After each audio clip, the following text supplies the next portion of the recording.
Yo, you made Cut this out, build the beat up.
They killed, give me Isaiah 14 and 21. They did the same thing to my people. So you said that they put millions of my people. Should a murderer go to jail for murdering? Absolutely. Should a thief go to jail when he steals? Absolutely. Should a robber pay back the money he robbed? Absolutely. So why shouldn't the white man pay for what he did? That's right. One day you'll see just how it feels.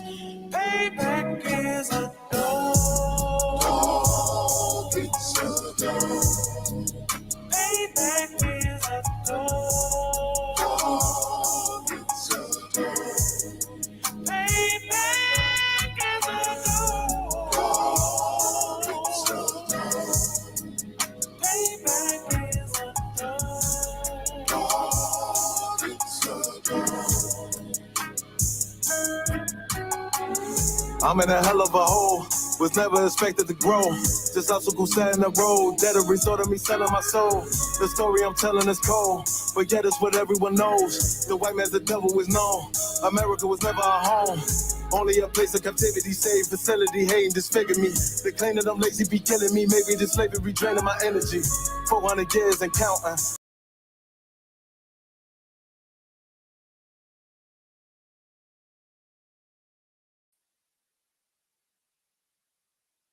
We live? All right, Shalom Israel. We're the I.S.U.P.K. We start out at 1 West 125th Street, Harlem, New York City, under Command and General Yohana, established in 1969. We're not affiliated with any other Israelite group. We teach the truth according to the Bible that is so-called Blacks, Hispanics, and Native Indians are God's chosen people, man.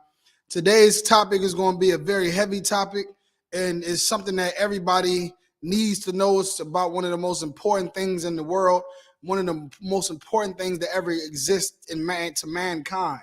All right, that's love. Okay, love is what's the topic for today. What is love? What is love? How do we know if someone loves us? How do we love someone? You understand? That's the questions that we need to ask ourselves, because love is the most important thing on the face of the earth, man. All right, so let me see. Let me get into this right quick. Give me 1 second. And if anybody has any questions, you can put it in the chat. But there's a love in the Bible, man. There's a love that the Bible talks about, and there's no other love than that. You understand? There's no other love than that love that we're talking about in this Bible. The whole concept is something you can only, display one to another. Like, we can only know about love when we gauge it between how we show love one to another, right? There's no other way to gauge love. People without that, where is the evidence of this love that you say that you have so much? You understand? Where's the evidence of this love that you say you have so much? If you just loving some imaginary thing, then how can we know you love it? How can we know you really love it? If you say you love the air, you say I love the stars and the moon. Well, can the stars and the moon say you truly love them? Can the air say, yeah, he truly loves me? She loves me, for surely she does. Because those things are imaginary. Like, there's something that they're not humans. You understand? They cannot reply or give feedback. They don't feel anything, right? And then of course it's easier for someone to love air and love that cross around your neck and love that cobblestone out there in Mecca and love everything that you say you love, because air don't ask for money. Air don't need nobody to pay their bills for them. You understand? Those stars in the sky don't need nobody to feed them. They ain't never gonna ask you for food. They ain't never gonna ask you to come pick them up when they need a ride.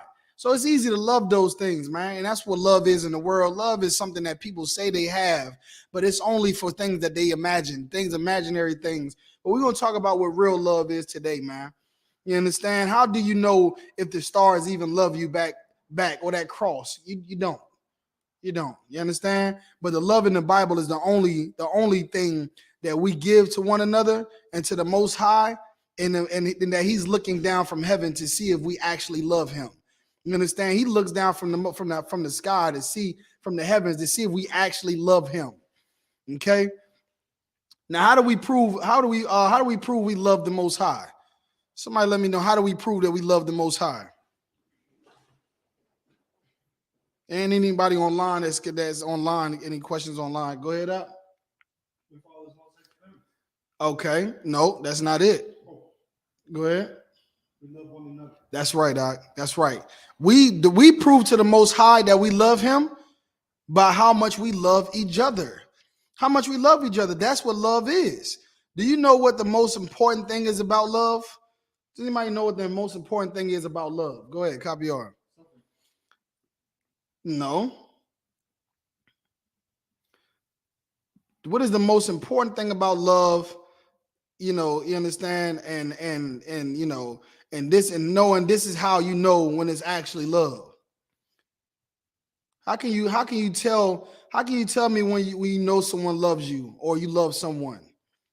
How does loving someone feel? What you say it again, Kabiar? Something. That's right. It hurts. To love someone means to really hurt. It's painful. When you know somebody really loves you is when they're in pain, when they're suffering for you. That's mean they love you. That's what love is. To love someone is painful, and to be loved is absolutely bliss. Because when somebody loves you, you feel it. It's pleasurable, it's joyful, it feels so good. But to love someone is painful, right? To love someone painful, that's love, man. To give it, it hurts, and to receive it is absolutely joy. And that's the thing, everyone wants to be loved. Everyone wants to be loved, right? We all want to be loved, but no one wants to love someone because giving someone love hurts. It hurts. But people don't understand that. And we're going to show you about love today, what real love is and how love really feels. You understand? Say it one more time. Well, we haven't got to the scripture yet. I'm just breaking down some things about love, and then we're going to get into the scripture just here in a second, all right?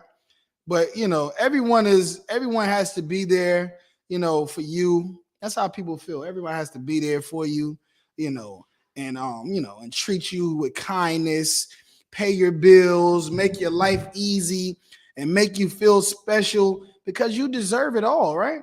You're so perfect and have no problems and are the best lover in all of the 7 realms, right? No, lie. Most of the time, the people that we deal with, when we deal with each other, we're pieces of shit. Pieces of shit, and we don't deserve a damn thing. We don't know how to love nobody. We don't even know how to treat someone special. We got all of these problems that we dealing with. I could name 1,000 problems I got that I'm dealing with. And anybody who deals with me surely loves me. Surely. But again, for us to feel like, you know, you deserve these things and this has to be this way and they have to be that way and it has to be special, you're absolutely out of your mind. You understand? In actuality, you are none of those things, man. You understand that those things that you really, in all actuality, you're a terrible friend. That's what you really are. The people who are out here like, oh, you have to love me, you have to do this for me and pay my bills and treat me nice and make me feel special. But really, those same people are terrible friends. They're terrible lovers. They're terrible. They're all of those things. They're terrible. And they don't deserve any of those things at all. You understand? Based on the lack of love for anyone else, even the people that are breaking their neck for them. You can actually break your neck for someone and do all of these things for them, and they don't deserve it because they don't even love. They don't even know how to love themselves. They don't know what love is. They don't know what love is. A lot of times we'll break our necks for somebody that don't even fucking know what love is, that don't even deserve your love. Everybody understands, right? You don't even deserve your love, man. The problem with this life is no one loves anybody, man. That's the problem with this life is. Outside of the truth, no one loves anybody. That's just what it is. Somebody tell me the only way you can show Christ is any love. How do you love Christ? How do you love Christ? By loving your brothers. That's right. Give him a hand. By loving one another, by loving your brothers, right? By loving your brothers. It's not to suffer for each other. I mean, it's not to suffer for Christ, it's to suffer for each other. How do you suffer for Christ? He's not here. He's not here. You understand? How do you go see him in prison when he's in prison? How do you bail him out of jail? You can't bail Christ out of jail. You can't go see him in prison. He's not here. How do you feed him when he's hungry? Or give him cash when he doesn't have it? You don't. You don't clothe Christ when he's naked because he's not here. Right? Somebody give me Matthew chapter 25, verse 34. He's not here for you to love him. But Christians say they love Jesus so much. But meanwhile, what are you doing to show you love Jesus? Because you go to church? Because you pray? Because you say it with your lips? Is not the Bible says they honor me with their lips? Right? That's what they do. You say you love them. That ain't real love. How many people say, I love you every day? I love you. And I love you too. I love you. And then how many people don't feel loved? Never do. Because those are just words. Love is an action. And it's something that you show people, that you do for someone, that you do for each other.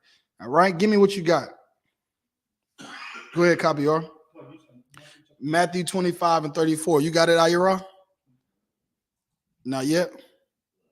All right, so whoever get it first, just go ahead and read it. Question is, how do we show love for Christ? And the answer is that we suffer for each other. Christ is not here. You say you love Christ. You say you love the Most High. That's sure the Most High sent his son to die for you. So Matthew 25 and 34. Go ahead. You got it, Ayara? Go ahead. Go let Ayara read it.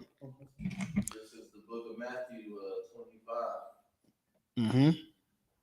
25 and verse 34. 25 and verse 34. Then the king will say to those of his right, come you. Now, who are we talking about? This is talking about Christ, right? Go ahead. answered, "You who are blessed by my Father, inherit the kingdom be prepared for you from the foundation of the world." Right. When you love Christ, Christ is preparing the kingdom of heaven from you, from his Father. If you love him, if you love Christ, then you'll get the kingdom of heaven. That's your inheritance. That's what you get. That's your reward. If you love Christ, go ahead. For I was hungry and you gave me something to eat. Because he's saying, because I was hungry and you gave me something to eat. Go ahead. I was thirsty and you gave me something to drink. I was thirsty and you gave me something to drink. I was a stranger and you took me in. I was a stranger and you took me in. All right, go ahead. I was naked and you clothed me. I was naked and you clothed me. Go ahead. I was sick and you looked after me. Right, go ahead. I was in prison and you visited me. I was in prison and you visited me. Go ahead. The righteousness.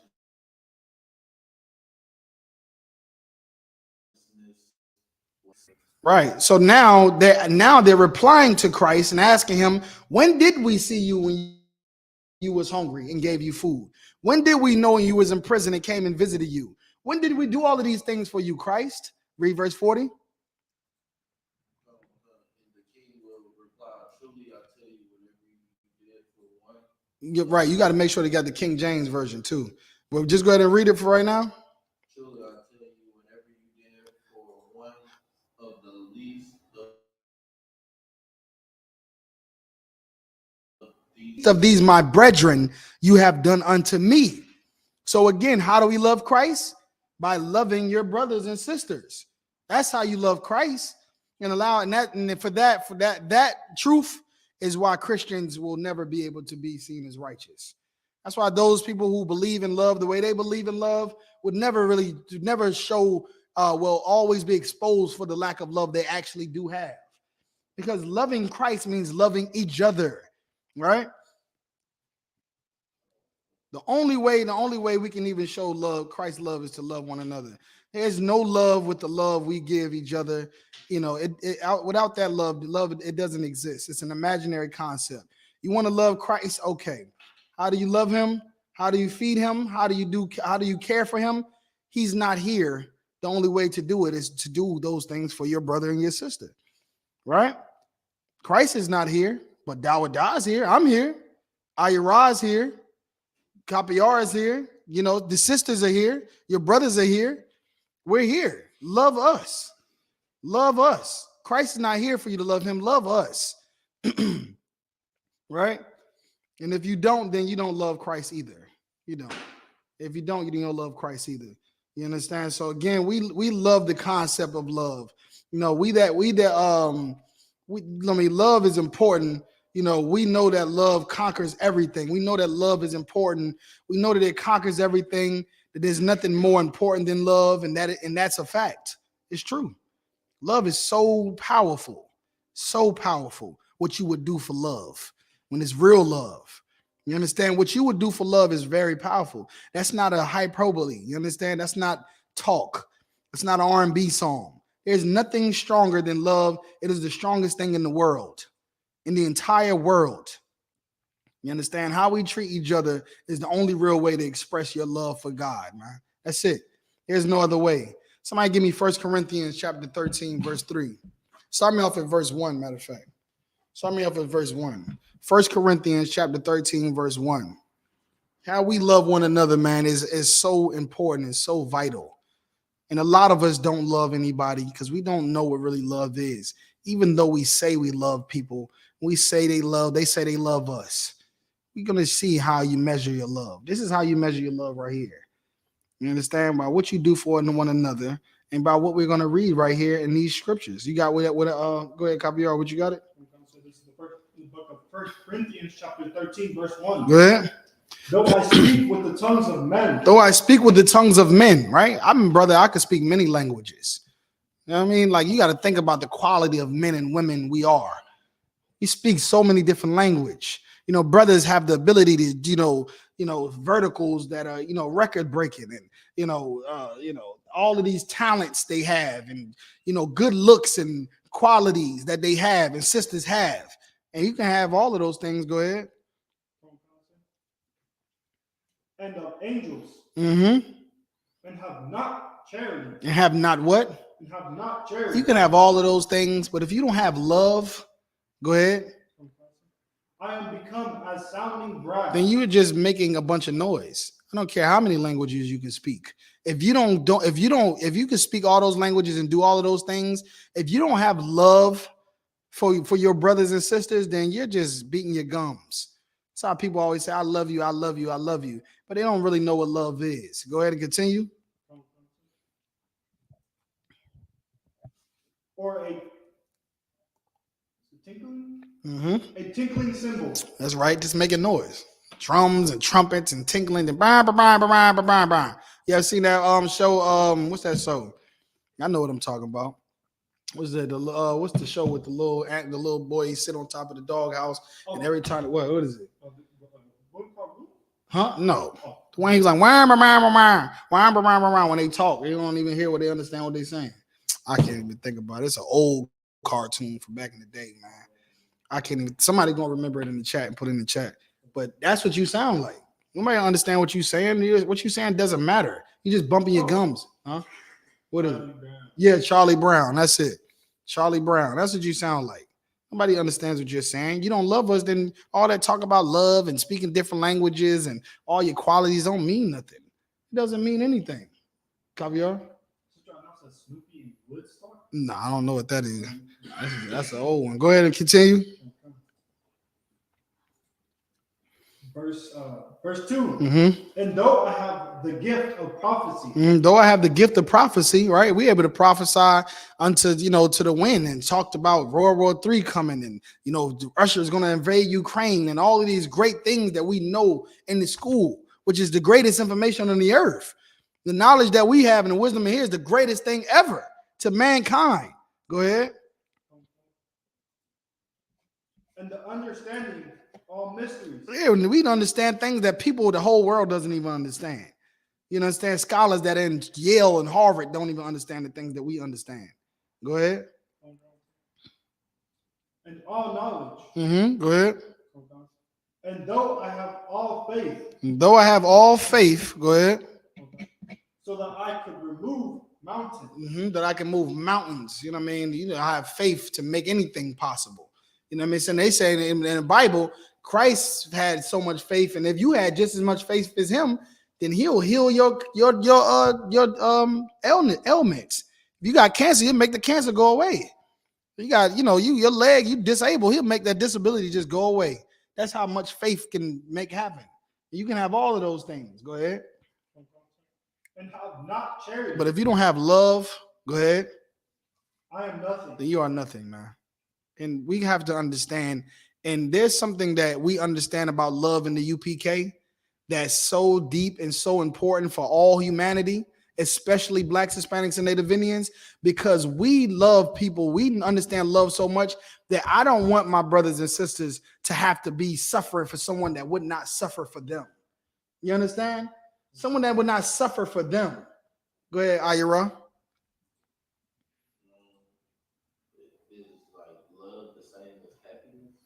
Well, we're going to get to it. We're about to show you exactly what it is. That's what people say. They say love is happiness. And even, what is that? What is that? Al Green? Who is that? Marvin Gaye? Which song is that? Love and happiness, huh? Right. Love and happiness. Right? It seems like they're synonymous, right? Love and happiness. But we're going to find out.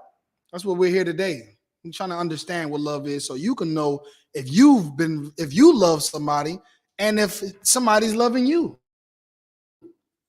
Let's get to it. Go ahead and read. So we know that we can know all of these things, speak different languages, and have so much to bring to the table. I mean, I'm such a popular and quality man. But if you don't have love, then you're nothing. You're nothing at all. Go ahead. Okay. And though I bestow on my goods to feed the poor. Now you can get to feed the poor and give up all your goods. Go right when they give the body. What does that mean? That's like a martyr. You know what a martyr is? You might know what a martyr is. That's somebody who's willing to die for what they believe in. I'm willing to die for this. I die. I'm one west till they bury me. All right. Right? I'm one west till they bury me. I'm going to die in this UPK life. I'll die for Jesus Christ, and everybody will die for something. They're martyrs. That's a martyr. You can be a martyr. You can say, I'm one west till they bury me and be ready to die for the truth. But go ahead. And have not charity. And you have not love. If you don't have love for your brothers and your sisters, for your husband, for your wife, you understand, for your children, go ahead. It profit me nothing. Then none of those things matter what you give your life for. It doesn't matter what you'll die for. It doesn't matter. It doesn't matter. This is what matters. You being here and loving your brothers and sisters, your husband, your wife, your children, whoever it is. Me, Copy Yard, General Mahyman, whoever. You understand? Sister this and sister that. That's loving us. Being here and loving us. That's all that matters. And nothing else matters. Nothing. Go ahead. This is it. We're going to verse 3 now. No, verse 4. Here it is right here for you, I.S.U.P.K. Now we're about to get into the definition of love now. Go ahead. Charity suffereth. Charity, slow down, brother. Slow down, brother. Slow it down. What did it say again? Charity suffereth long. Now we're going to talk about love. You know what I mean? You know, love don't, you know, we gotta use what we're about to read right now to convict everybody, to convict people, to let them know that they don't love their husband. They don't. That they don't love their wife. They don't love their children either. This is what we're going to do right now. We're going to bring these scriptures out and show each other what love is, for us to examine ourselves, to be honest and say, damn, I don't love anybody at all. Go ahead. And is kind. Charity, hold up now. Read it from the top, brother. Verse 4. Charity suffereth long. Right now, if you can understand this class, you understand that's the best that we can do for you. You know what I mean? Because this whole time you've been thinking you're the victim, right? That we think we're the victim and that nobody loves us. You know that everybody should be treating you better and treating you well. Today you will know that you have never loved anybody because you have never done this for anyone. Read it again. What does it say again? Charity suffers. Charity do what? Charity suffers. Love does what? Charity suffers. He has another wife. Charity suffers. So that hurts me that he has another wife. Charity suffers. Oh, yeah, he doesn't come see me enough. Charity suffers. You know, that hurts me. Charity suffers. She gets on my damn nerves. Charity suffers. All she do is run her mouth all day. Charity suffers. She always just disrespect me. She's so rude. Charity suffers. I know, and that hurts me so much. Charity suffers. I know that's the kid's father, but he doesn't make me happy anymore. Charity suffers. That hurts me. Charity suffers. Well, that's it. What you should do is you should take it. You should take it. You should deal with that. Deal with it. Deal with it, right? That's what you have to do. You have to suffer. That's what love is, I.S.U.P.K. Love is suffering. It's not happiness. It's suffering. That's what it's about. Suffering. That's love. You're unhappy, then stay unhappy. Stay unhappy. You should. Right? Suffer it. These sisters that complain about all of these things. Oh, he don't come and see me. He don't, argue and curse a nigga out all damn day. You know what I mean? Speak all vulgarly and disrespectfully all damn day just to say she don't want to be with a nigga no more. Well, I mean, you should suffer those things. Didn't you open your damn legs to the brother? Didn't you give him the box? So why don't you just shut up and suffer? You're here. You're in it. Go ahead, Copy R. And you can have those feelings. You can have those feelings, but we're going to get down to it. We're going to get down to the scriptures when it talks about having those feelings. It's not okay. It's not wrong to have those feelings, to feel like, man, this bitch won't shut her damn mouth. She just won't shut up. She always I'm just trying to play the damn game. It's not bad to have those feelings, but to say, oh, I'm just done, and this is the last straw, I'm leaving, I'm going to leave him, or for you to say, I'm going to do something evil against her, this is the last straw, that's not suffering. Go ahead, Copy R. How long should she have to suffer? Ooh-wee. That's an excellent question. Read it from the top.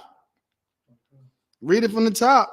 See, this is what it is, man. She, all of these things, the woman open her legs and cry about all that type of stuff, but you opened your legs. You slept with that man. It was good in the beginning because your gauge of what love is wrong.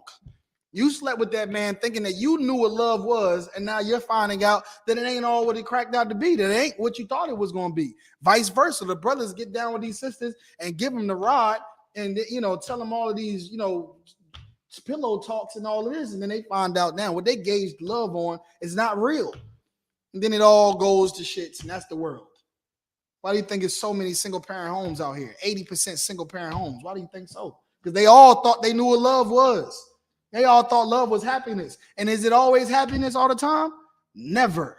Never is. So as soon as the point that it comes and it's not happy anymore, I don't want to be here no more. I don't want to take this no more. I want to go do this. I want to go that. He ain't the way he's supposed to be. I ain't happy. He's supposed to be taking care of me. He can't take care of me no more. I don't want to be here anymore. Ira.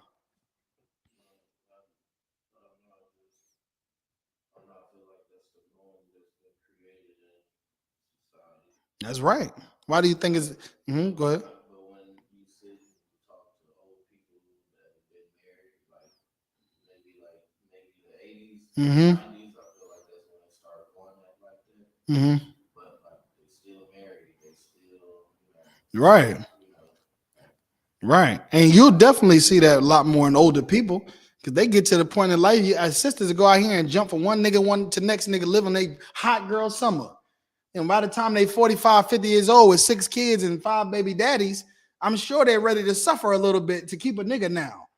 You understand? I'm sure they're ready to lower their standards on what a nigga should or should not do for them or what they're going to accept and not going to accept. And furthermore, back in the day, the further you go back, of course, we knew what love was. Reality was a lot more blatant for us. You understand? And the quality of ourselves was a lot better too. Women were not out here being whores. They were not half naked on Facebook, right? Brothers wasn't just trying to find every sister to put his rod in. Most of the women that they got with was absolutely beautiful and virtuous women. And they would last forever and problems would come up and they would solve the problems and deal with them and they're here today in 2020. They've been married for 60 years. You understand? But yeah, that's the thing that's being taught in society. Your church is teaching that love is happiness. So now love is happiness. Now everybody, now you going through your relationship and everything ain't what it's supposed to be. It's all bad and so on and so forth. So what do you want? Tears? What do we have to do? Shed a tear for you, one tear, you know what I mean? Because you refuse to love somebody, because you don't get what you want. Oh my God, tear. Here's a tear falling for you because you don't get everything you want. Oh no.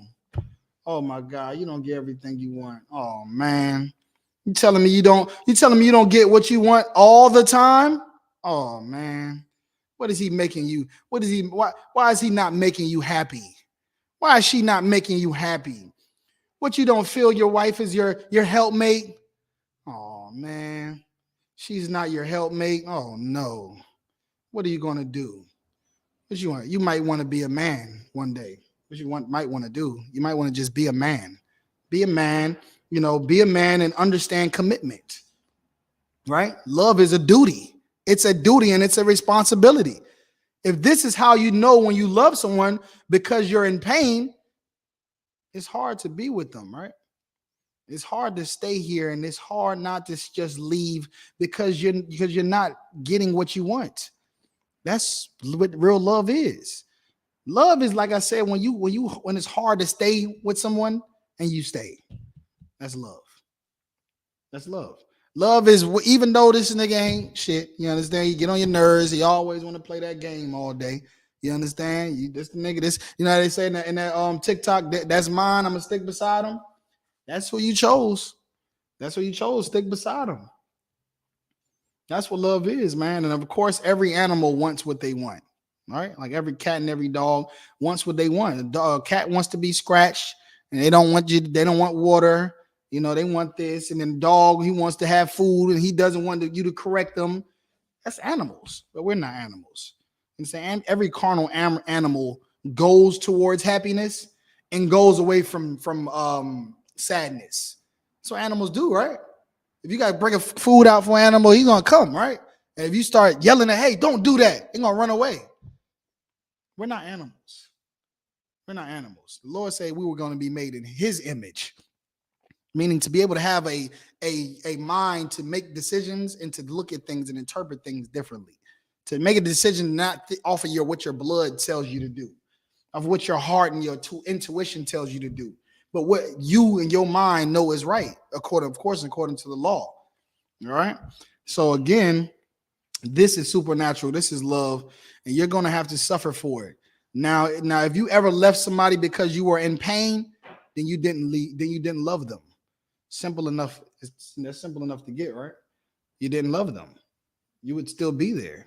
You loved them up until you left. All right. And remember, not even the child made you stay with them, right? Because like I said, it's 80% single parent homes out here. Not one of those families decided, you know what, let's stay together for the child.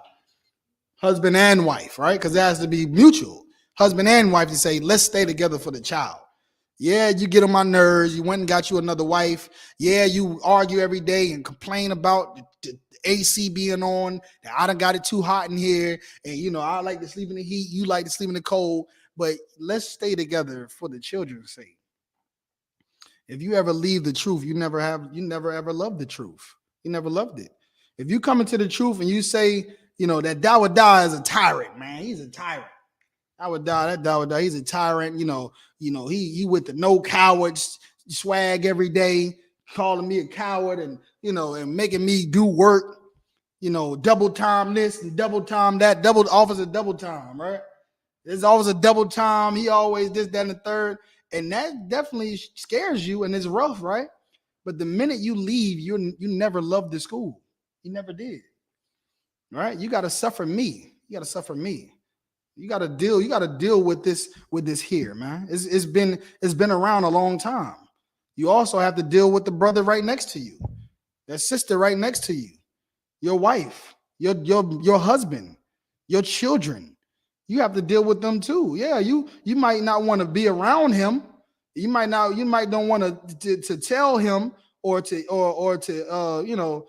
go to he and he alone. You don't want to never go get counsel ever.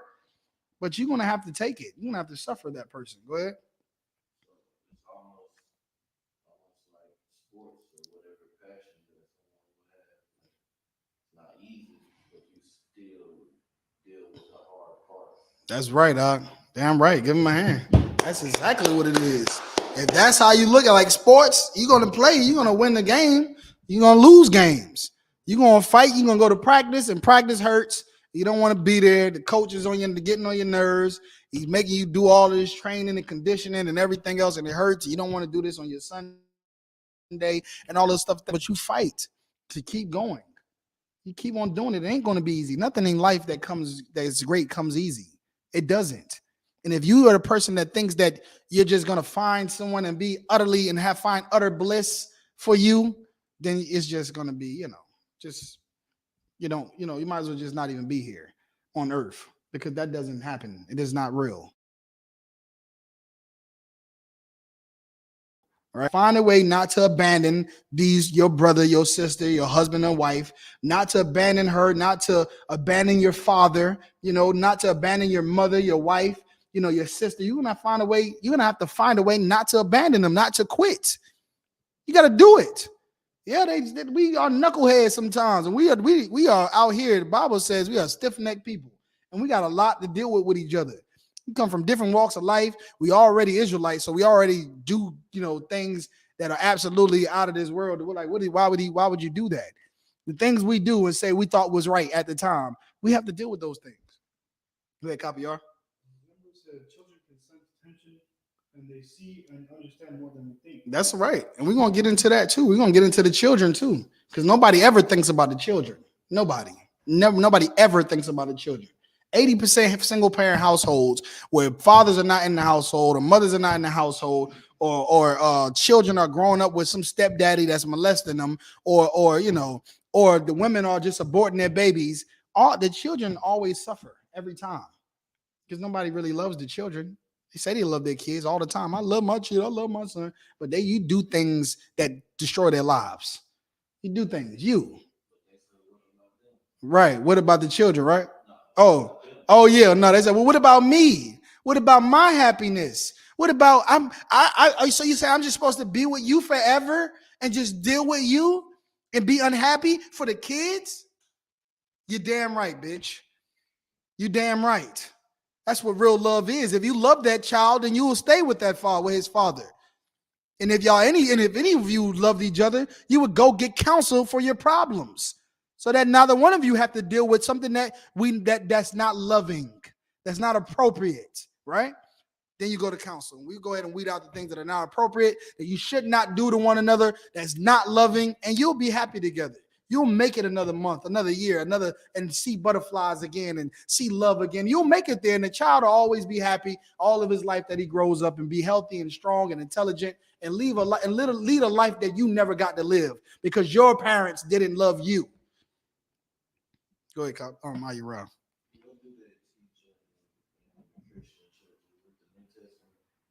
Well, they teach the whole. They don't. But I'm just be honest. They don't teach any of the Bible in the church at all. They have it there, but they don't teach it, because when they in the church they teach that love is selfishness. Love is about what you want, and if you don't get what you want, then go get what you want. That's what the Christian church teaches. And of course, America is a Christian country, right? Whether you're a Christian or not, you go to church or not, you're a Christian. The ideologies of America are Christian. Go ahead, Copy R. Oh yeah, yeah. It's all messed up in the Christian church, but we're gonna get into it. You understand? You go in, you make a right, and then when you make a right, it's your first door on your left. We're gonna get into it though. If you don't find a way to not abandon them, you never love them because you left. You understand? You stopped. You abandoned them. You don't love them.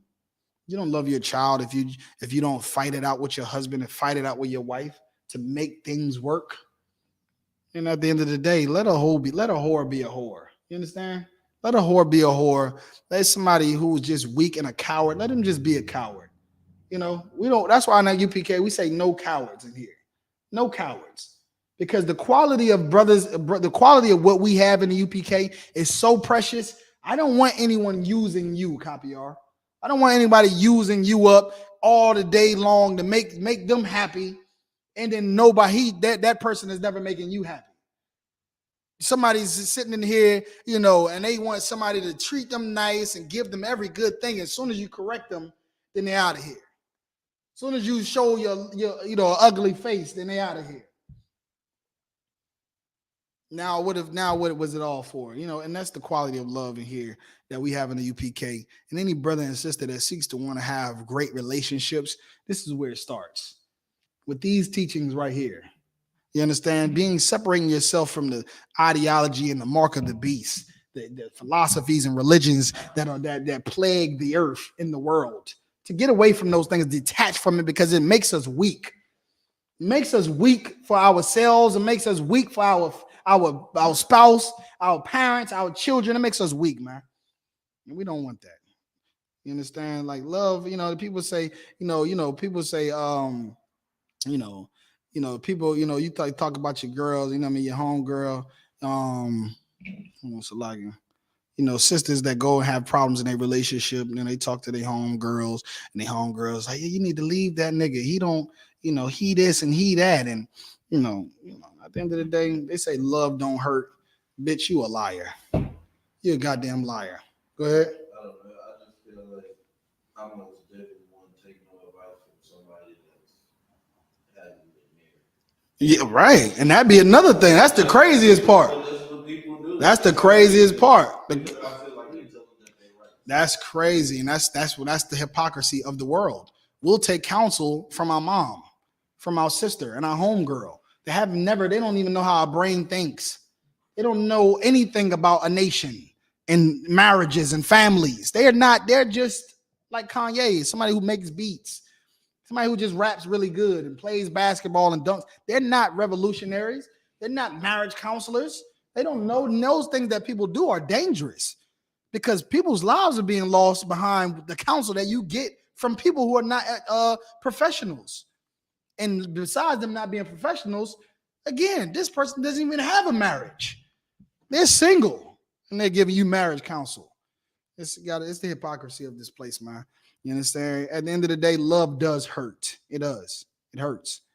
And that's how you know when it's real love, when it hurts. You know what I mean? If it, it hurts at childbirth, doesn't it? Doesn't it hurt the child for a woman to birth a child? And that what they would say that's love. I birthed that child. They talk about it. They'll hold that over your head. They'll say that's why they got rights to the child, because they birthed the child. You know what I mean? They take the child with them and leave you, and really they hate you and the child. But childbirth hurts, and that's love. You understand? It hurts in marriage. It hurts even raising a child. It hurts. Raising a child is painful and stressful. It is. You know what I mean? The child running around happy and you thinking about how the bill's gonna get paid, how you gonna pay for their toys and and food, while the child run up and down the hallway with a diaper on. You over there trying to figure out how you gonna keep them diapers, get more diapers, right? Because they happy and you are suffering as you love them. Because you love them. So you're gonna do what it takes while they run around happy, and you over here trying to make sure that they stay happy, whatever it takes to suffer to make sure that they stay happy. That is what love is. That's what love is. They don't suffer, you do. You understand? Well, in marriage, you suffer. In friendship, you suffer. You suffer in brotherhood, you suffer in sisterhood. You suffer because you love them, man. That's what love is. Go ahead, Doc. I think I had a question. He said, when you practice love and you don't get it back, can you leave that person alone and keep it moving? Well, let me ask you a question, brother. If you got a woman and she doesn't love you the way she loves you, the way you need to be loved, are you going to go be with a man? If not, then tell me why. And then he also said, no. Go ahead.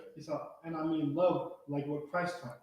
Man, if your woman if your woman does not love you the way Christ taught to love you, will you go get another man? Will you go get married to a man? If not, then why? Moving along. Let me know he answers that question. All right. Huh? Oh, no. Love like what Christ taught, but when we need love, those people forget you. Like those people in the world forget you. I understand. Well, let's just work on one thing at a time. Let me answer that question. I'm gonna show you what it means once he answered that question. All right. All right. We're gonna revert back to the question after he answers. Okay. And we're gonna get to Amber's questions as well. We didn't forget. We about to get to it right now. What's the question she said about how long you should suffer? What's the question? How long you should suffer, right?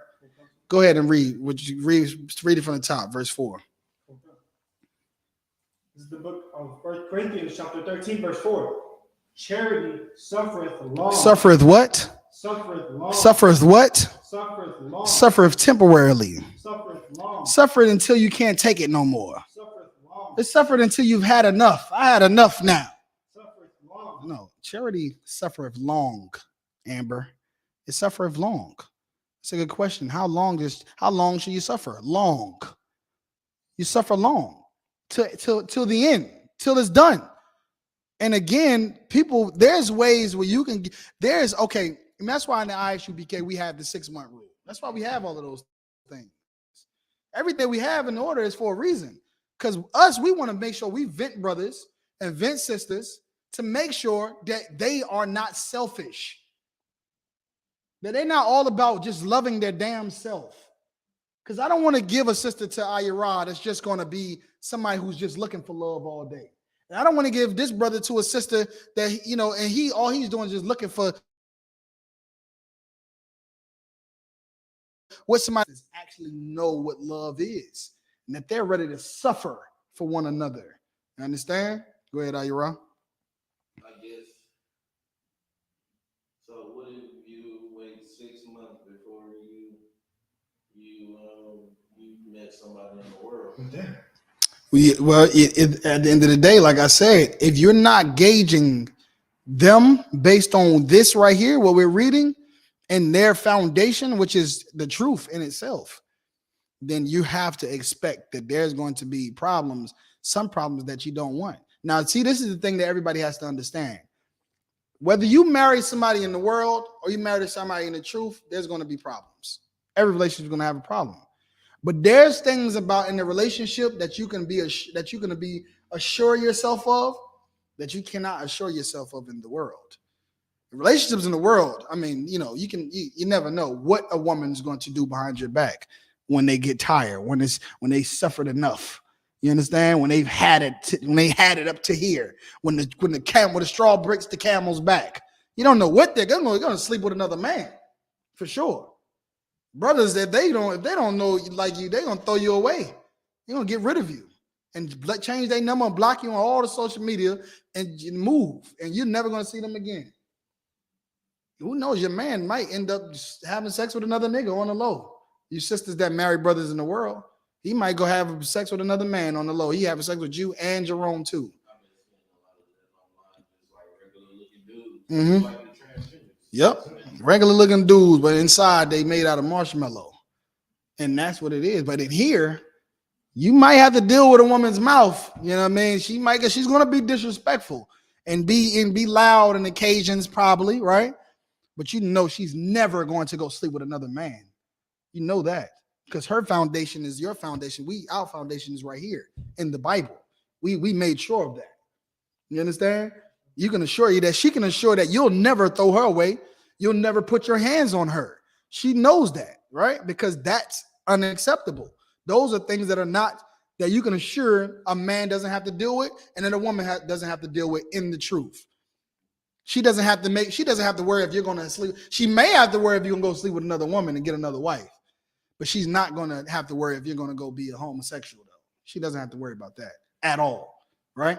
So that's the difference. Now you can marry somebody in the world all you want to. The Lord be with you. Lord be with you. You understand? We in the I.S.U.P.K advise against it. You understand? But what is it? Somebody got another question? 6 months isn't long enough. No sweat. That's just the minimum. That's just the minimum.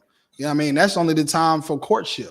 You understand? Like if a brother or sister, hasn't found out if this person is the one for them or not, then they have time they can go another 6 months. But at the end of it all, they have to get permission to marry from the men above us who are wiser than us, who are gauging their decision on whether we should move forward based on this. So it's not any way around it. There's not any way around it. All right. So let's keep on going. Charity, what? Charity suffereth long. Charity suffereth long. Imagine a toothache that just won't go away. That's love. That's what love is. All right. That's what love is. That's when you're in love. It just won't go away, and you just suffer it for them, and that's what they mean to you. Once again, love is that thing that's excruciating to give, right? It's excruciating to give. I mean, good night. Think about how, like all of the other examples I gave. A toothache. It's hard to deal with a toothache. It's hard to deal with children, right? It's hard to deal with them. It's brother's gonna understand one day. You know what I mean? It's hard. But at the end of the day, that love is also the thing that's pleasurable to receive. Because if someone's loving you like this, where they're willing to suffer with your ass, that feels so good. It's like, damn, she put up look at her, just putting up with me and all my bullshit. You know what I mean? Or look at him, just putting up with me and all my bullshit. He really loved me. He really loved me. Sometimes you love a motherfucker enough for them to stop the bullshit. You're like, damn, this brother just won't stop being better for me. You know what I mean? He just won't stop being better. He just won't stop dealing with my shit. And I got to stop treating him like this. I got to stop treating her this way. And that's sometimes what would have happened if you really stick in there long enough and do what you're supposed to do as individuals to become a better lover. You'll start to see that you'll make better lovers out of people. Right? So again, at the end of the day, they got sisters out here that got, this brother's out here like, Michael B. Jordan, right? You know what I mean? Michael B. Jordan. I mean, for God's sakes, you know what I mean? If sister can have Michael B. Jordan, I'm sure she would never be with me, right? She would never be with me. But then there's the sister that is with you. She is with you, and you have to think to yourself, she really loves me. She really loves me. All these brothers out here that she could have been with, and all these rich brothers out here, and she with me every damn day with my big forehead, you know what I mean? And my snoring at night, and I don't got 2 cents to rub together. And here she is dealing with me, and she loves me. You know what I mean? She loves me. She's suffering me. She could, things could be different. But yeah. He proposed to that girl, Lori Harvey, and found out that she doesn't. Her love is according to the Christian church. because she doesn't want to be, she doesn't want marriage. She just wants to have everything she wants without accountability, without responsibility. And that's not love. Love is absolutely a duty. It's a responsibility. And him popping that ring out to her scared her. Because now with that ring in the worldly way, right? In the worldly mind, if I marry him, then I'm responsible for this. And I'm responsible. She doesn't want to be responsible. Because in the world, that's what it is. That's love in the world. She doesn't have the love according to the Bible. Like, is she technically dead spiritually? Yeah, absolutely.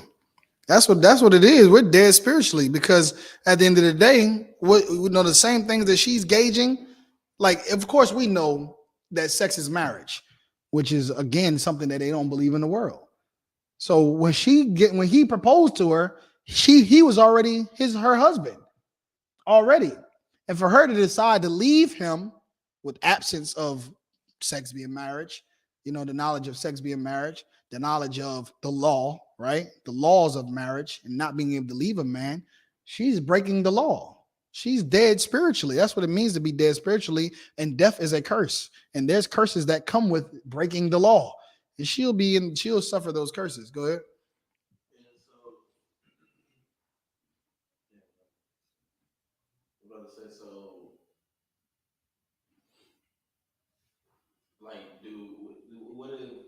Okay, so you bring this out to someone that's a Christian. Mm-hmm.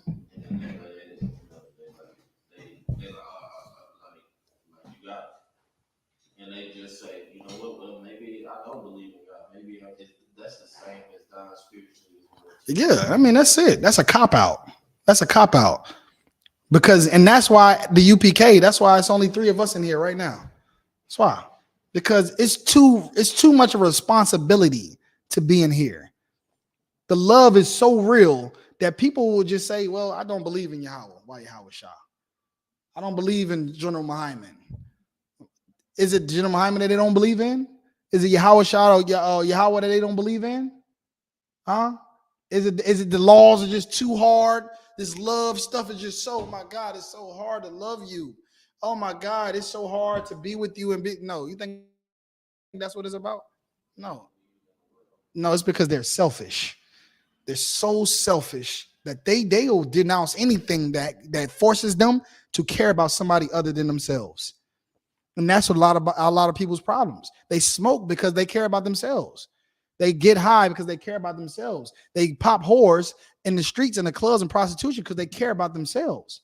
And sell drugs. They'll separate it. They'll get a divorce and become co-parents because they only care about themselves. It's not because they don't feel like being together is going to be better or if it's righteousness in the U.P.K. No, it's because they don't want to do it. They just don't want to not think about themselves. They're selfish. Copy your. They don't want to suffer. Absolutely. Good. Give them a hand. That's it. They don't want to suffer, brother. They don't want to suffer. So they'll come out with something to say, oh, I guess I don't believe in God then. I guess I don't believe in Jesus Christ. I guess I just, I guess I don't, because if I do, then that means I got to stay with you. If I do, that means I got to deal with you. If I do, then that means I can't do this. I can't get high. I can't go leave you for this next nigga or this next woman and throw you away. I can't do those things. I got to stop getting high if I believe in that. And I love those things. And these are the things that I want to do, because you're selfish and you don't want to suffer for anybody. Read that part again.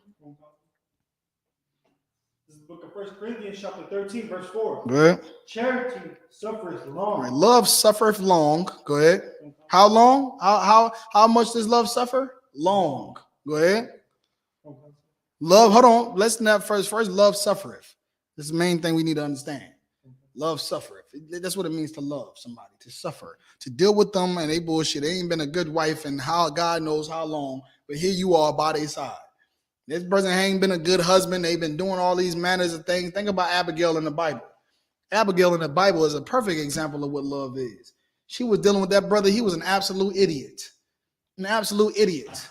In the world, didn't believe in anybody or anything. He didn't believe in it. He didn't disrespect the men that she looked up to, who just so happened to be the men of God. And she loved him so much that she saved his life. She still respected him. She still didn't give him lip. She still didn't treat him badly. She didn't leave him. That's what real love is. Abigail in the Bible is a great example of real love. Abigail in the Bible. Well, I was just breaking down talking about suffering. Love is suffering. I was talking about love, suffering, meaning, well, Abigail had a husband who was in the world, basically. And David and his warriors came to get some food from him, and he denied them food. And of course, David, who was killed tens of thousands, who's killed tens of thousands, who's just a warrior and a man of God, who shouldn't be denied anything. You know what I mean? Fight for the nation of blacks, Hispanics, and Native Indians. And I come to you, a black man, and you deny me. And David, being weak at the time, was ready to kill him. He went back, huh? Well, I mean, because they want to kill your brother, that's not right. He wanted to kill him, and Abigail stopped him from killing her husband. And so basically, she saved his life, even though he was an idiot and a drunkard. He was not good to her at all, but she saved his life and got whatever that is that David asked for, and brought those things to David halfway. Him coming towards that house to go kill that man. She met him halfway with the stuff. So they went and go kill him. And she went back by that man's side, and like nothing ever happened. He saved his life. He didn't even know it. He's going to wake up tomorrow, treat her like shit again. That's real love. She suffers for him. Eventually he dies, right? Because again, like we said, like what happens is death is the death. Are they dead spiritually? And again, death is a curse, and curse is what happened to him. He died. You understand? He died. The very next day, he didn't wake up. And guess what she went and did? She went and married David. She went and married a man of God. Lord freed her from that man, and he just would not get right. And then she just, for being as righteous and loving and suffering so much for him as she should, she remarried and married David, man. All right, go ahead, read that again. Charity suffereth long. Charity suffereth long. Go ahead. And is kind. And is what? And is kind. And this is it right there. This is what's supernatural. See, people in the world, they're not supernatural. They're so regular and basic. It doesn't make sense, right? Huh? Say it again. Low what? Oh, low state. Yeah, right. You understand? This low state, meaning like just sunken into the ground, basically, like just. Oh yeah, they in the world, right? They in the world. They don't have these teachings there. They're being taught that they should love themselves. I got another question online. They in the dust. That's right. A low state. You know what I mean? But at the end of the day, to know these things, to love someone enough to suffer for them is one thing. You already weeded out half of the earth population. Then on top of that, besides suffering for someone, suffering them forever until death that's it. You know what I mean? We've now out of 1,000, I found one, like the scriptures say, right? And then on top of that, after dealing with somebody that you love and you're suffering for them, after so long, you're still nice to them, right? That's what it's saying right now. Love suffereth long, charity suffereth long, and is kind. Well, then that's the decision that we make, right? And if they're not nice to you, then you have to suffer them. That's what it's about. Suffer them. You have to suffer it. Hope.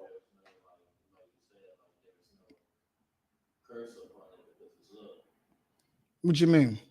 Curse for you for loving that person?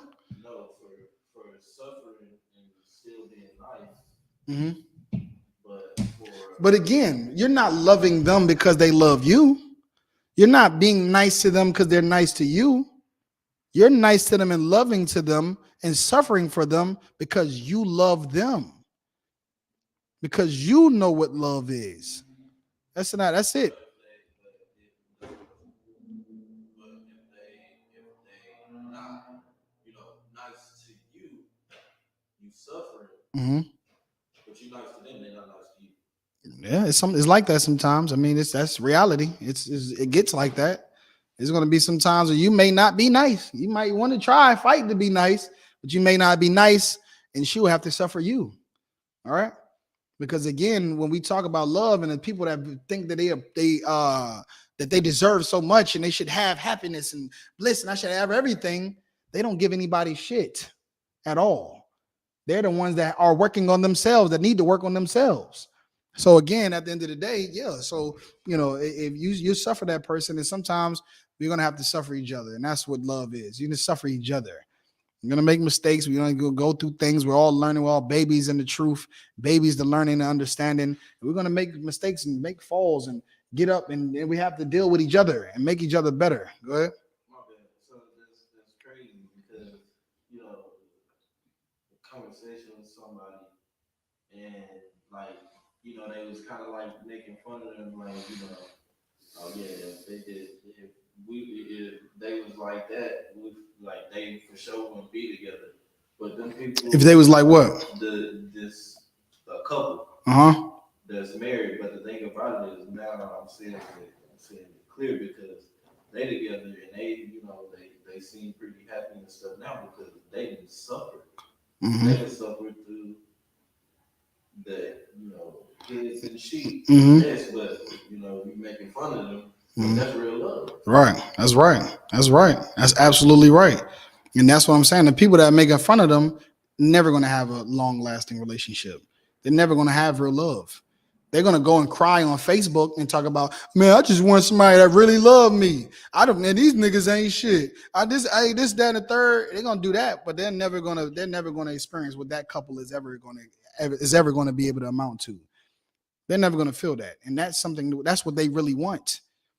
They really want somebody that they can fight with. They want somebody they can argue with. They want it. They're just not willing to do it. They're not willing to stick it out and go the long run and be these things that we're reading in this Bible in order to get through it and understand that this is what love is. That's it. It's all that way because of like I said, the mark of the beast, man. Like the ideologies of America and every other, like American culture. That's American culture. Long story short, that's American culture. They teach you to love yourself, right? And that's what we're getting into right now. Like this concept that we're reading about right now, that you're talking about, like why is it like that? Like that's what they learn in the church. Right? Because in the church, they teaching you, to be selfish, telling you I'm suffering for you for a long time and I'm still nice to you, that you're an idiot, basically. That you're retarded. Like you shouldn't do that. You shouldn't love him. You should go leave him. You're crazy to be dealing with that girl after what she did, after she cursed you out, after she made that post on Facebook. You'll be crazy to be. That's what they teach. You understand? That is why setting your foundation in the truth for any relationship is important, because in the world, love is one. Love is one about what you can do for someone else, right? And then longer. Basically, it's like love is about what someone can do for you, right? That's what love is in the world. What someone can do for you. So that's why they say, I need a man that's going to do this. I need a man that's going to do that, right? I need a man that's going to do this, be like this, and be like that, and be like that. And then when they get that man, what type of woman are they to him? They never think about those things at all. It never ever crossed their mind. All their lives, they're preparing for what they want, but never preparing for what they need to give. That's the world. And that's what we learn in the world. And then two, the second thing is, it's also over. It's over when it hurts, right? As soon as it starts getting bad, it's done. In the world, it's over. It's over. It's done. When the day comes when this ain't good, oh, I'm leaving. I'm out of here. It's done. Just like that. It's over. 5-year marriages, 10-year marriages, kids, 7 years old, 8 years old, over, done. Co-parents, single, spread out, move, is done. Right. And that's the thing that they don't understand. Why? Because they don't love their family. Who do they love? Themselves. That's what they love. They love themselves. Like I said, what about me? Like you said earlier. What about me though? What about my happiness? No, I'm just saying though, but that's how they think. They're not thinking about the family. They're thinking about themselves. I was stay and go over here. Do this and do that. What's up about Caprior? Sister Costello, I think I question says, Mm-hmm. If I may, sir, could it be that sometimes people don't even love themselves and search it within someone else, when in actuality they need to find it within themselves? Yeah, well, again, that's your demons, all right? That's your demons. Like you don't. A lot of us don't even know what love is. Like even this class right now is new to someone. They don't even know that love. They believe love is happiness for one. So at the end of the day, because they love getting high, they'll get high, and nobody ever said it was anything to get wrong with getting high, right? But it is. There's demons, and when you learn about your demons, then you'll find out, and you don't really know it, that you don't love yourself. You're right. They don't know that they don't love themselves. And how if you don't love yourself and you don't know what loving yourself means, to suffer, right? Meaning I'm not going to get them cigarettes. I'm going to fight my cigarette addiction for the love of yourself, for the love of the Most High, for the love of your brothers, so I can live for my brother, right? I'm going to stop smoking so I can live for my brother, because smoking causes cancer and you die. And that's you hate towards yourself. And then now what are used to you, to me as a brother, if you're dead? So you'll do those things and you'll suffer those things in order to live. And you have to know what not only what love is, but the laws, the statutes and commandments. In order to love yourself and to be able to love others, you have to know what love is, according to what we're reading right now. All right. So what's going on? Once they find it within themselves, I guess. Mm-hmm. You still reading the same message? No, okay, go ahead. They're able to love everyone around them in sincerity. Yeah, it's a start, like everything else that we do. Everything else is a start. It's it's just like any other thing we do. You got to learn the beginning and crawl and then walk and then everything else, right? So a lot of us deal with women that are absolutely 12-headed dragons. And then maybe they learn a little bit of love. Maybe they won't be a 12-headed dragon. Maybe it'll just be a 7-headed dragon at some point. You know what I mean? Maybe they'll just be a 7-headed dragon. And then at some point, they'll be a 3-headed dragon. And then it won't be a dragon at all. And then they'll just be a completely virtuous, revolutionary woman to not only you, but even the whole nation. Like this Bible says in Proverbs 31:10, right?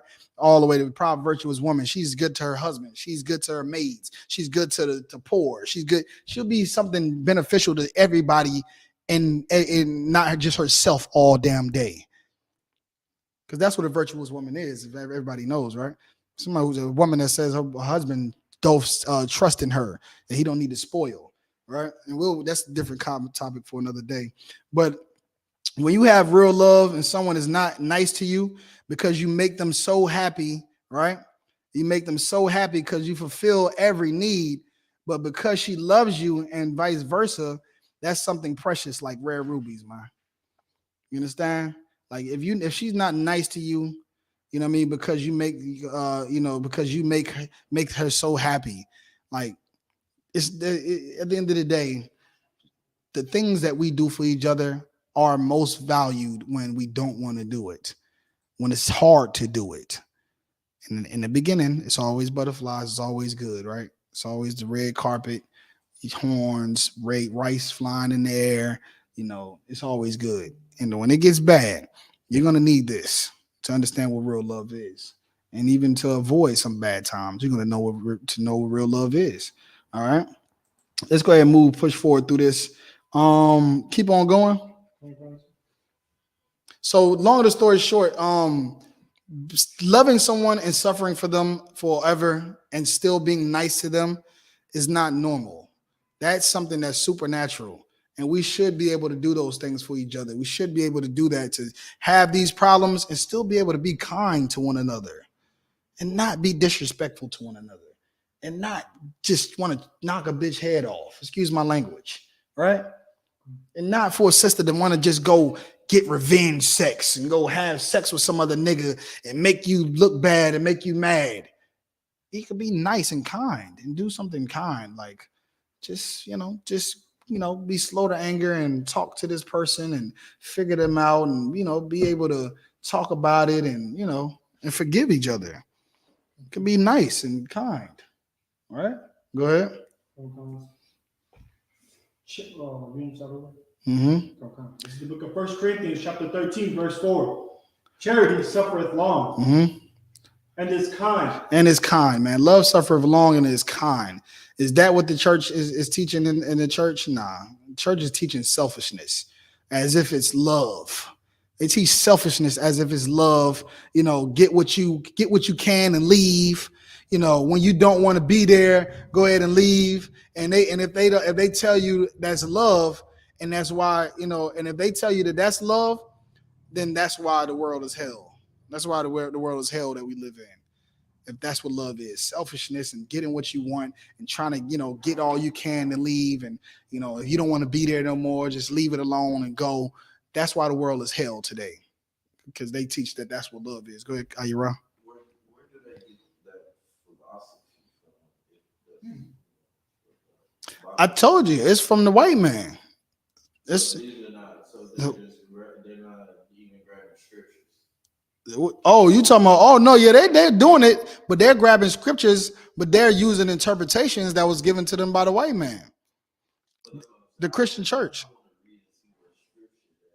Just so I can see it, because that's what I'm saying. Because if this says this Okay. says this, and Let me get this. Let me show you an example.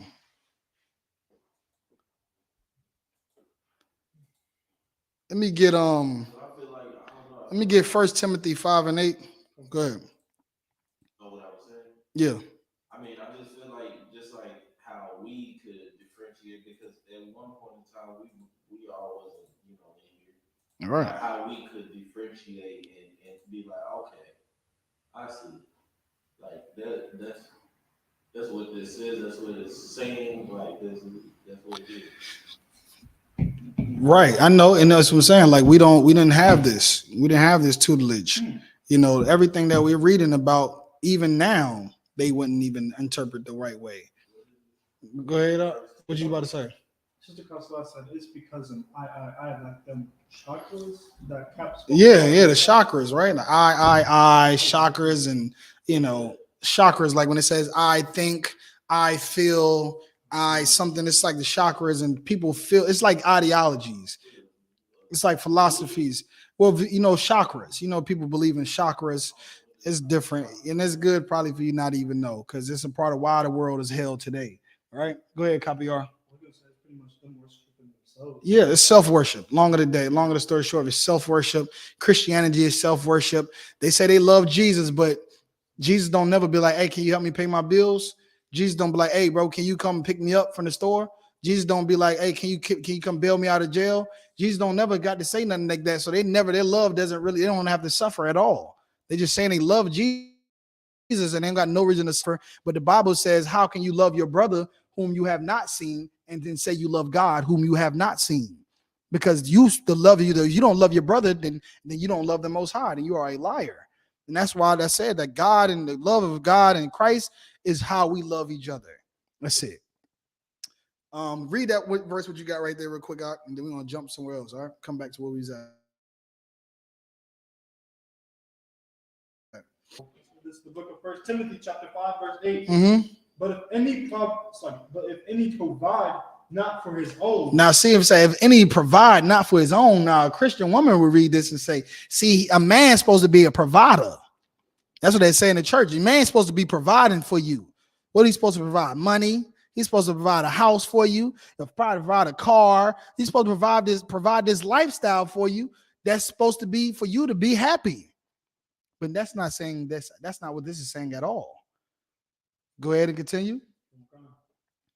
And especially for those of his own house. Especially for his house and his wife. Especially for his wife, he's supposed to provide for her. Go ahead. He have denied the faith. Then if he don't provide for his family and his wife, you understand that he have denied the faith. Sister, if that brother ain't buying you the things you need and getting you the places you need to go and making your life happiness and treating you like a queen that you are, then you don't need to be with him. That's Christianity.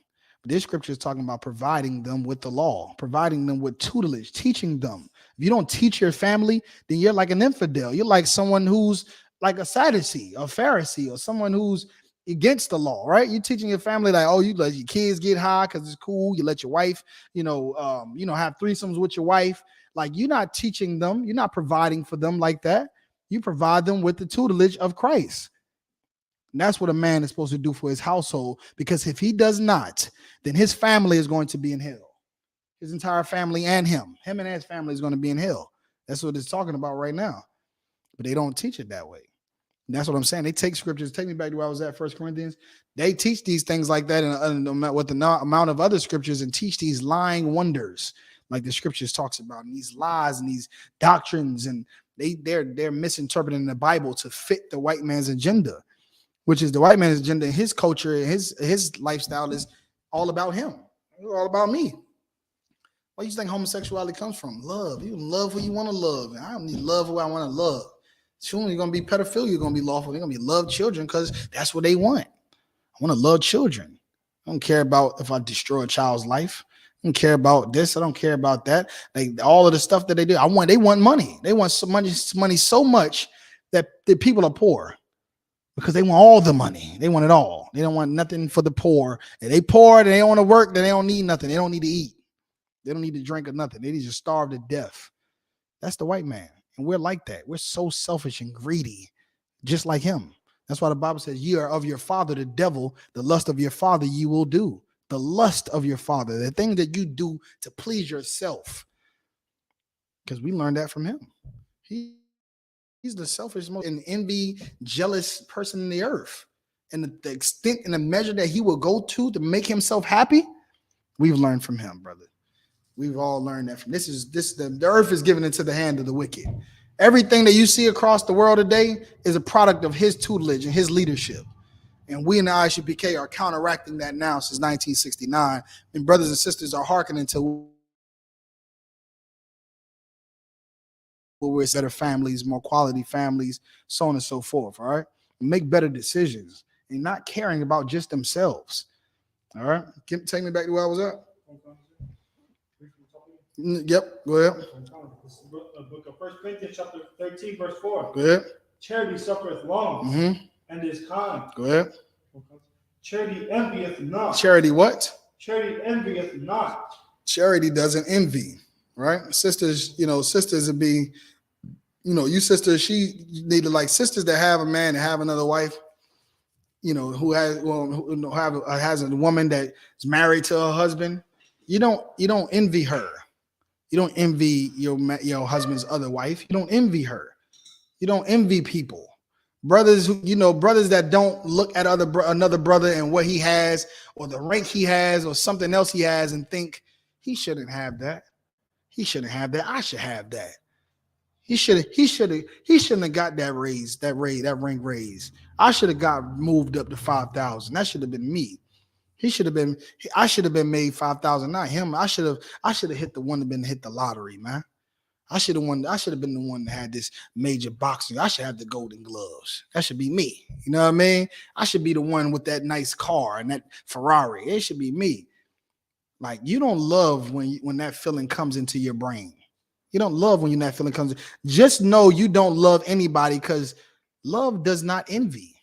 So if you think to yourself like, damn, he shouldn't have had that, I should have had that. Or he got that, and I should have this.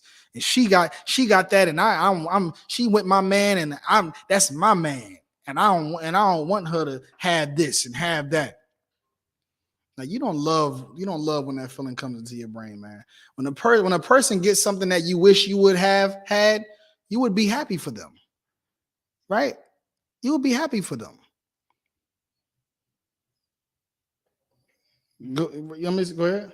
That's a demon. Yeah, that's what it is. The Lord don't like that. The Lord don't love selfishness and envy and jealousy. He don't like none of that. These laws are perfect.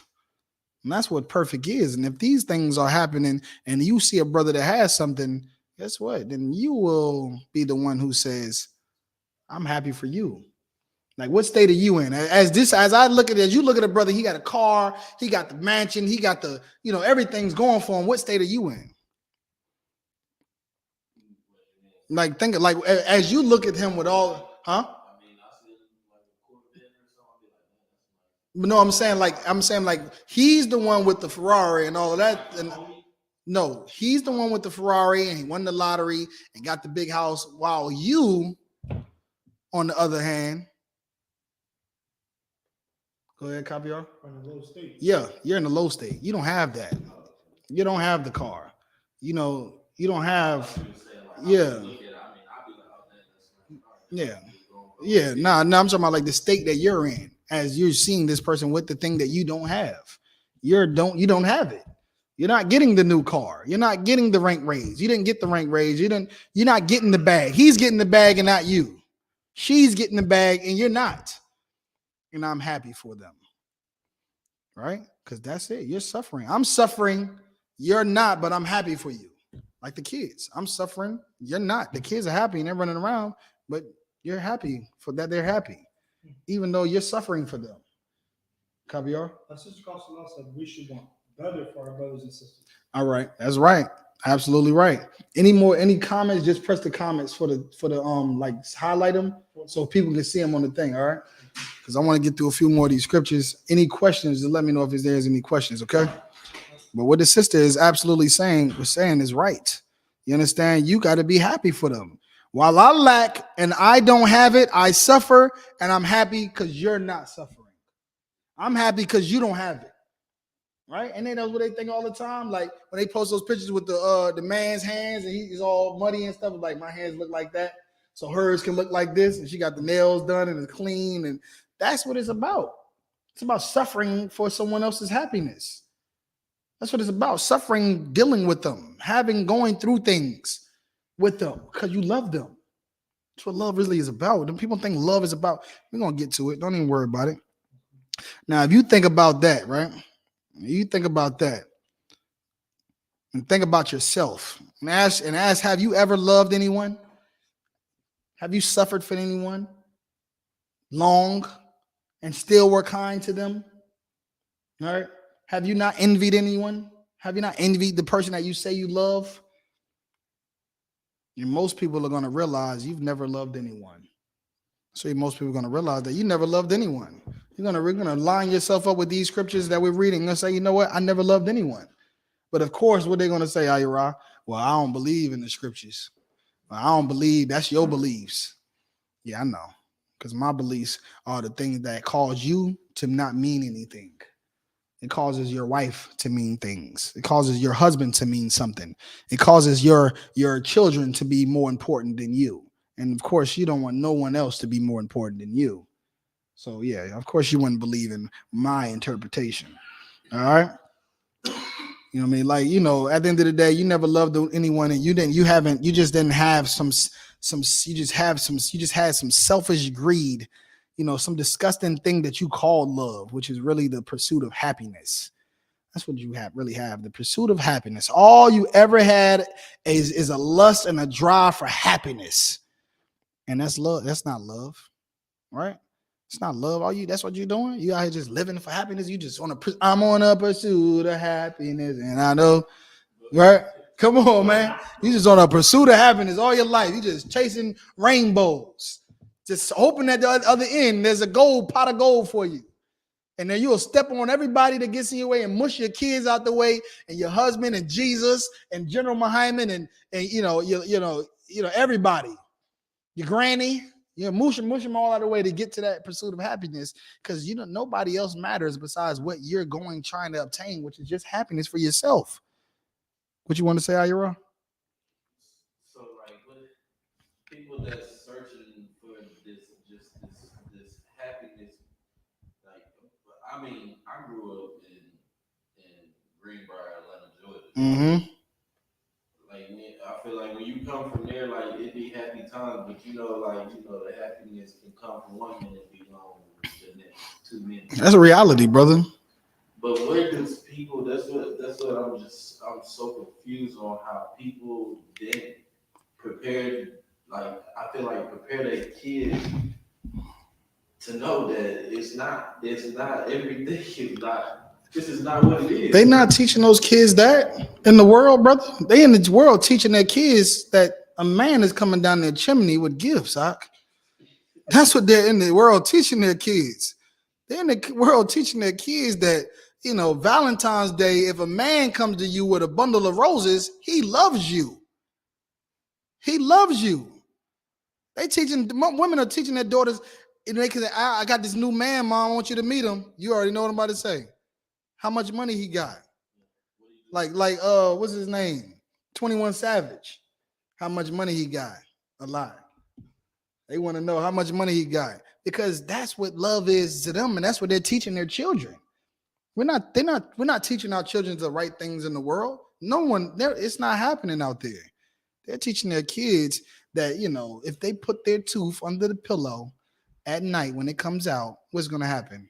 The tooth fairy is going to come. There's going to be a little bit of cash there for you to buy some snacks. That's what they're teaching them. They're leading the children to the slaughter. They're raising up children in the white man's world. And that's why they don't know. And so many generations of this is why the truth is so far from us. And if it wasn't for the I.S.U.P.K, we'll all be damned. We'll all be damned. Literally. Go ahead, continue. Oh, go ahead. I was gonna say, because you know how you were saying, like they teach that love is if a man brings like flowers to you, right? Well, someone can bring a bomb to you and say you love you. Oh, that's right. That's right. I've known people who have killed their wife or their husband in the name of love.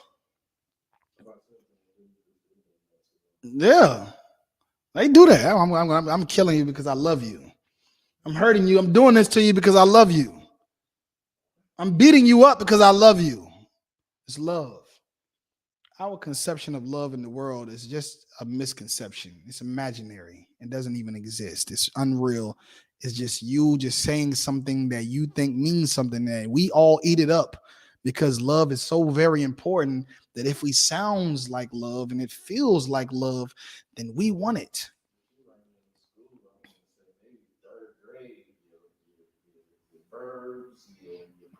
Oh yeah, you're gonna learn that. And we all know love is a verb. Yeah. How did people go from love being a verb? Well, because love can be a verb, and it could be like, if you love me, then you'll get this ounce of weed for me. You'll buy that ounce of weed for me. You'll do that. If you love me, some people want to be loved so much that they want to be hit. That is literally love. That's an action, ain't it? Being hit is a verb, ain't it? Like hitting. But that's what I'm saying. Like the whole entire conception of what love is and how to love someone is off. Whether it be verbal, whether it be a verb or a noun or whatever you want to call it, it's all false. It's not right. All right. This is what real love is. Love is suffering for someone. And I'm trying to get into a couple other things that are very important about love that we need to understand. And I want to get through it, even if we got to go over in this class. Go ahead. No, envy, if you can start where it says envy, if not. Charity, envy, if not. All right, you're not envy somebody if you love me, if you love them. Go ahead. Charity, valueth. Vauntive. Vauntive, not itself. What does it mean to vaunt? Look it up, the definition really quick. What does it mean to vaunt?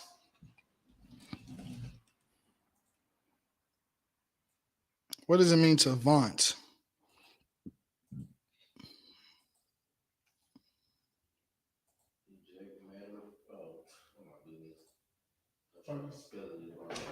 Go ahead. It's VAUNT. Go ahead. Anybody got it? Go ahead. No, just say it to me. We got to move through. This is the meaning of vaunt. Go ahead. So the verb vaunt has been used since the 15th century with the meaning to make a vain display of one's own worth. Attainment. In other words, to brag or boast. Right, to boast. Love does not boast itself. It boasts not itself. Charity doesn't vaunt itself. It doesn't boast. It doesn't need praise. Like vaunt is like praise. It doesn't praise itself, right? It's not boastful. Charity doesn't think it's owed anything, right? Love doesn't think like, oh, you owe me this, you owe me that, you owe me, you owe me this and you owe me that, right? Love is humble.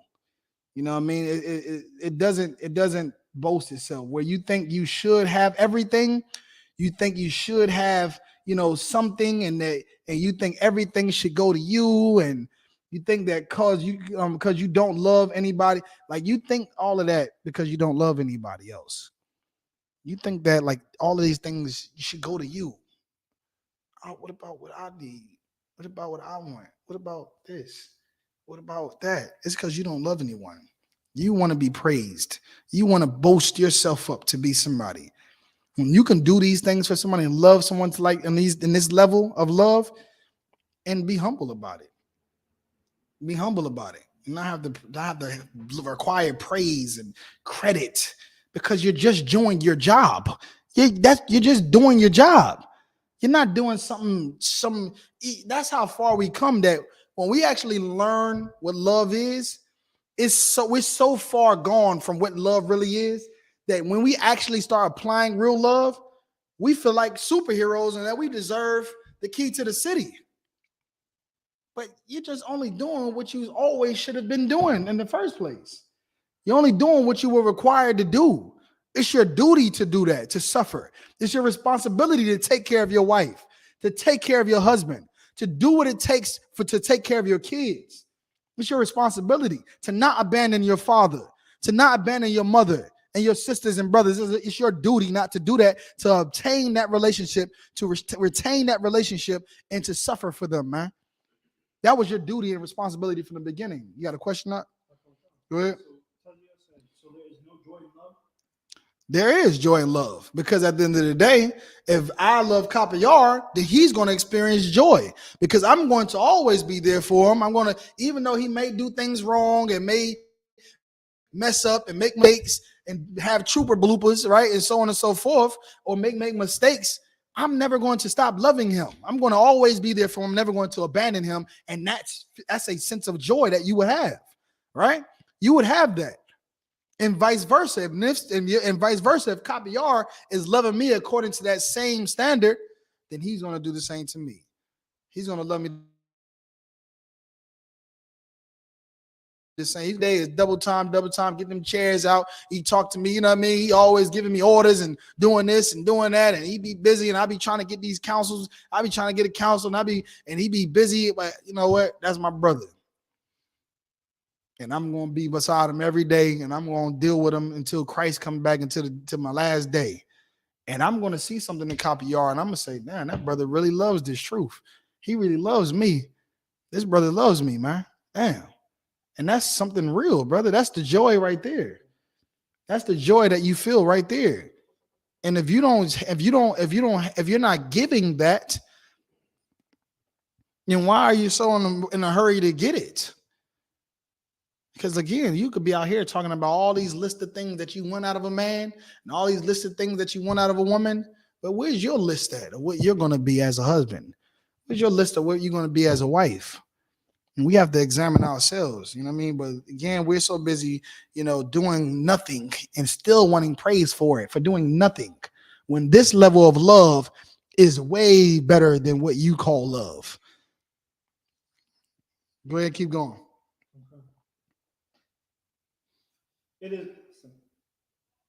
It's not puffed up. Right. It's not puffed, meaning it's not proud or arrogant.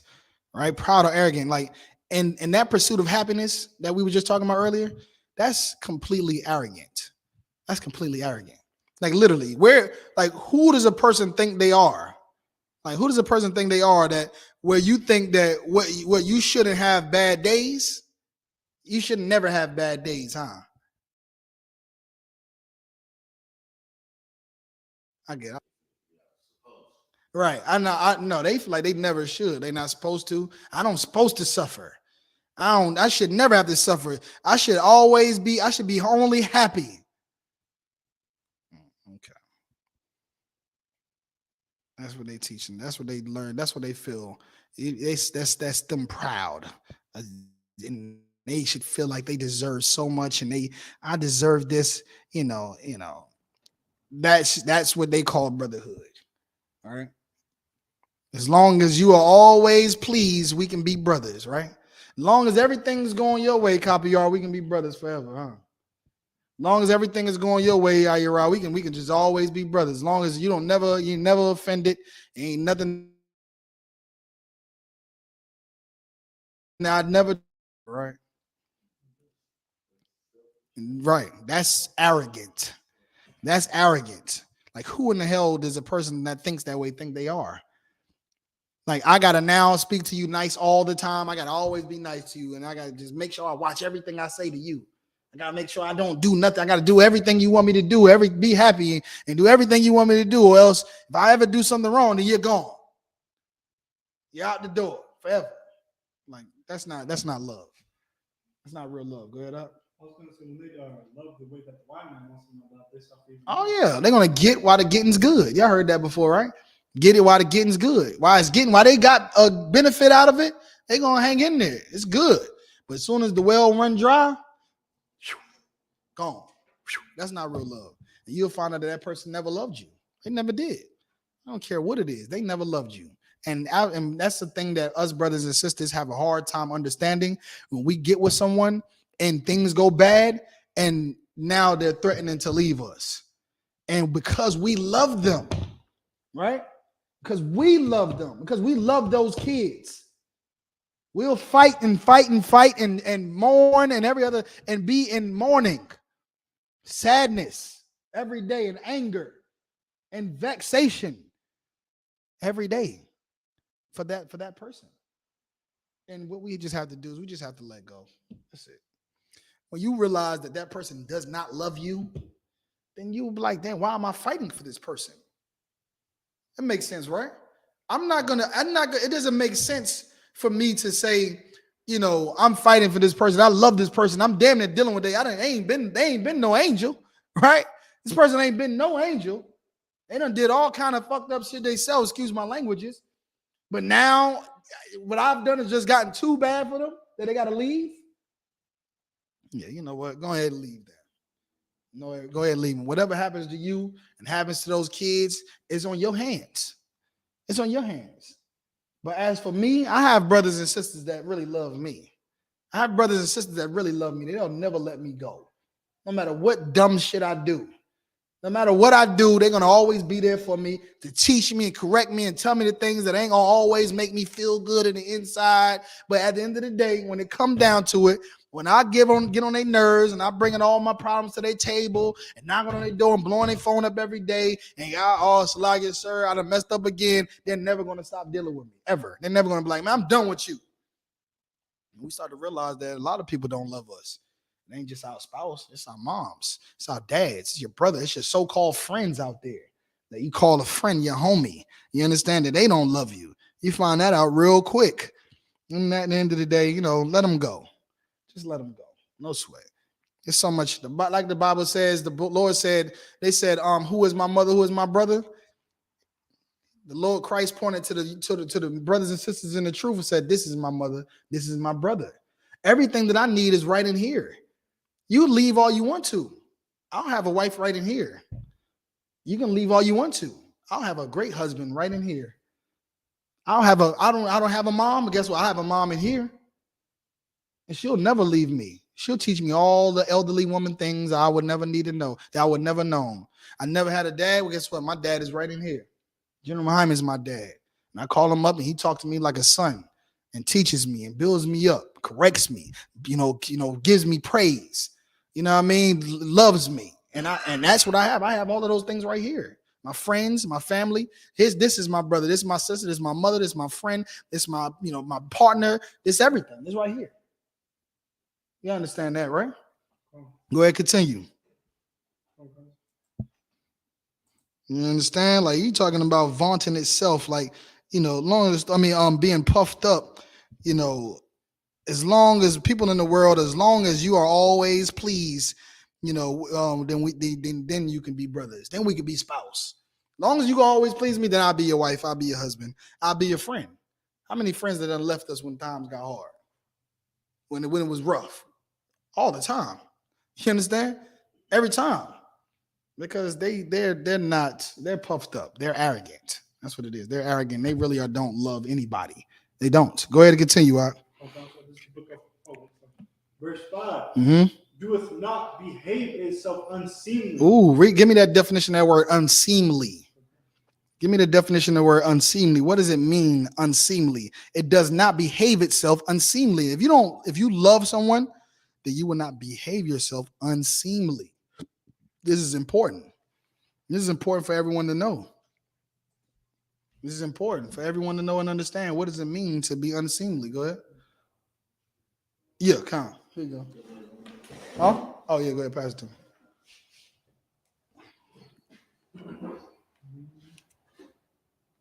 Unseemly. You got it? Go ahead. Behavior or actions, not proper or appropriate. Behavior or actions that are not proper or appropriate. Now, tell me some things that are not proper or appropriate in a relationship, right? Or whether you're friends or brothers or whatever. Tell me something that's not proper or appropriate. Go ahead, copy y'all. Same with you. Huh? Same with you. Yeah. Don't leaving each other.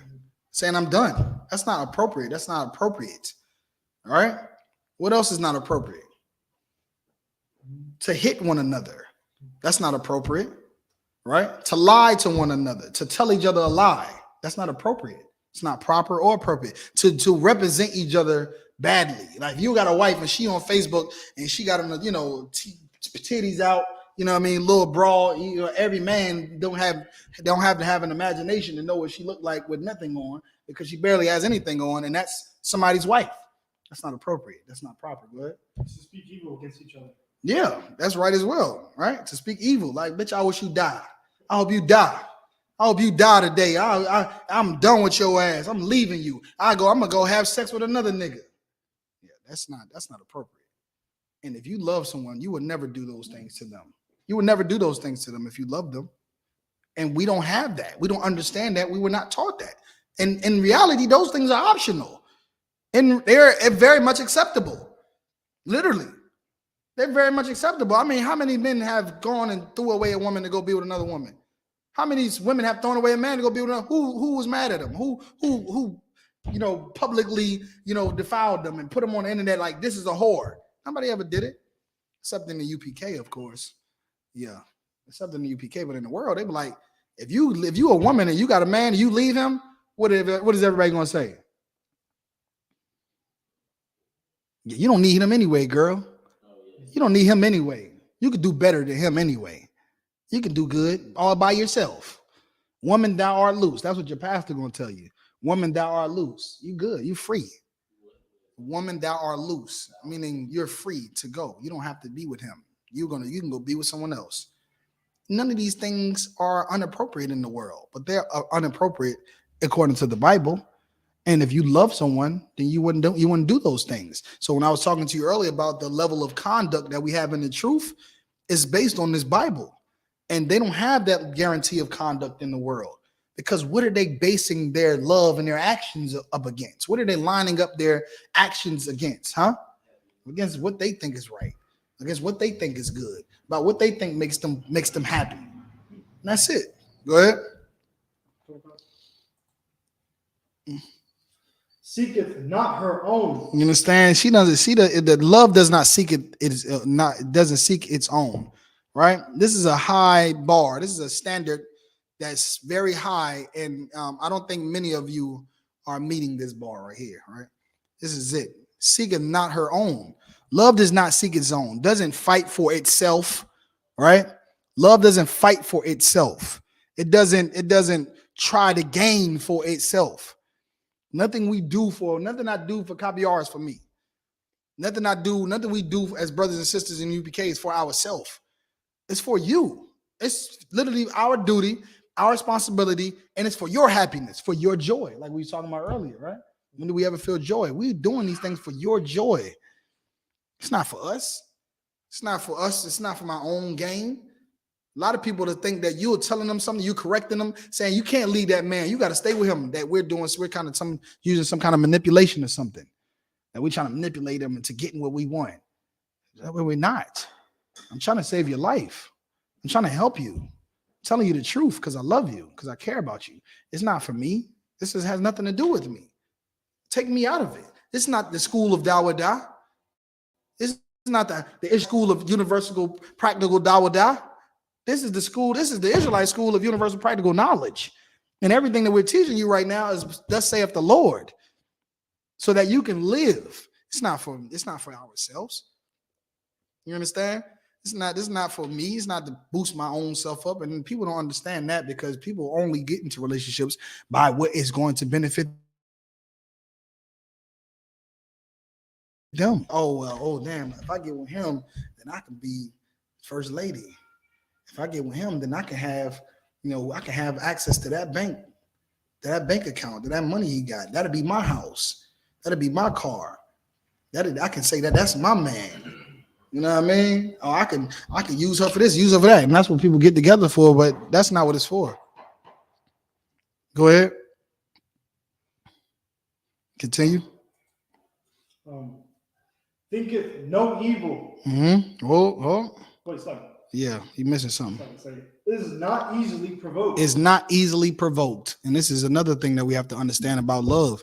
Everything that we're teaching right now is less necessary for everybody to know. It doesn't make sense if I'm here learning this and he's here learning this and everybody's not. Because if everybody's not understanding this, then it's going to be a hell of a damn journey. And for me and anybody else that understands this truth, it's better to marry in the truth than outside the truth. Because I'd rather be married to someone that's hearing this right now. Right? So that I can be able to know in my mind that they know what love is. And I ain't gonna just be the only one out here just fighting all damn day. You know what I mean? And ain't fighting. I'm the only one moving this couch around by myself. Like this couch is our relationship, and I can't move it by myself. You gotta move it together. And that's what makes brothers and sisters make wiser decisions when picking a man or a woman. Because it's going to help you out in the long run. All right. Go ahead and continue. So it says it's not easily. Read it again. It's not easily provoked. Right. So it's not easily provoked, meaning it's slow to anger. Right. Slow to anger. Love isn't always when you can push their buttons and make them do something wrong, which is what we see a lot of times. People push your buttons so much that you want to do something wrong. That's what it is. But love is not easily provoked. If your wife can constantly push your buttons and make you do something wrong, then you don't love her. You don't love the U.P.K. You don't. You don't love the U.P.K. You don't love the fact that you represent the U.P.K. and you don't love us at all. Because the minute your wife does something wrong, you're locked up in jail. The minute she's poked you enough, it's enough for you to do something wrong, then you're in jail. And what you gonna say? She did this and she did that, right? She did this, she did that. Same thing for the sisters. If your husband can constantly push your button to get you to do something that is against the law, then you don't love the law. You don't love the law. Because otherwise you would be slow to anger. Right? What is against the law? What is it against the law to do? To be a homosexual. I mean, to be a whore, right? If you could if your husband could push your buttons enough for you to go have sex with another man, then you don't love the law. You don't love God or anybody. If your wife can push your buttons enough for you to do something to land you in jail, then you don't love the law.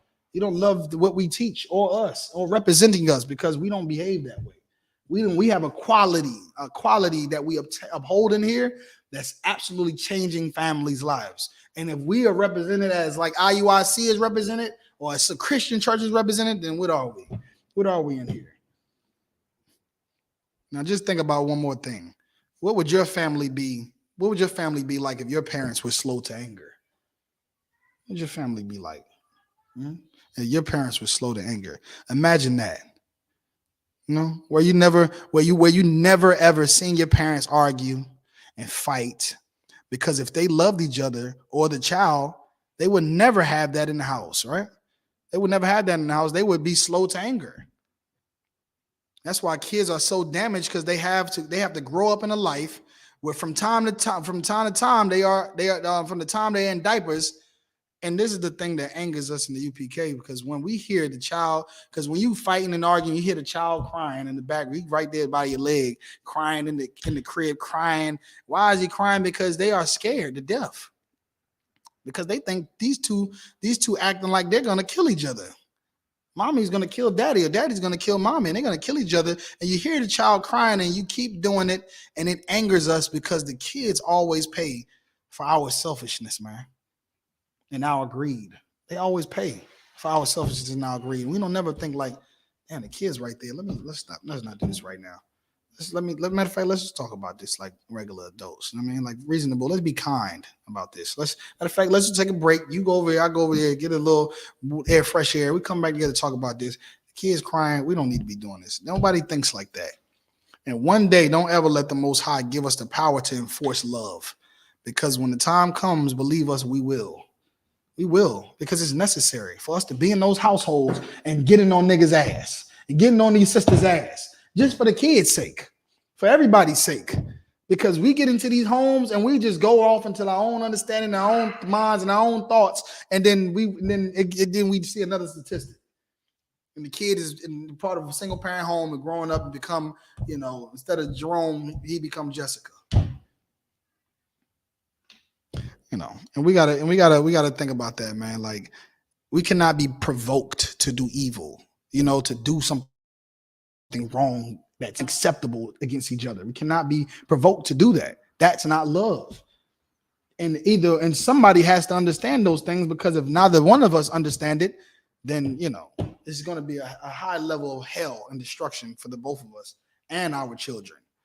And if you don't understand that, then you don't love each other or your children. You don't. Go ahead, continue.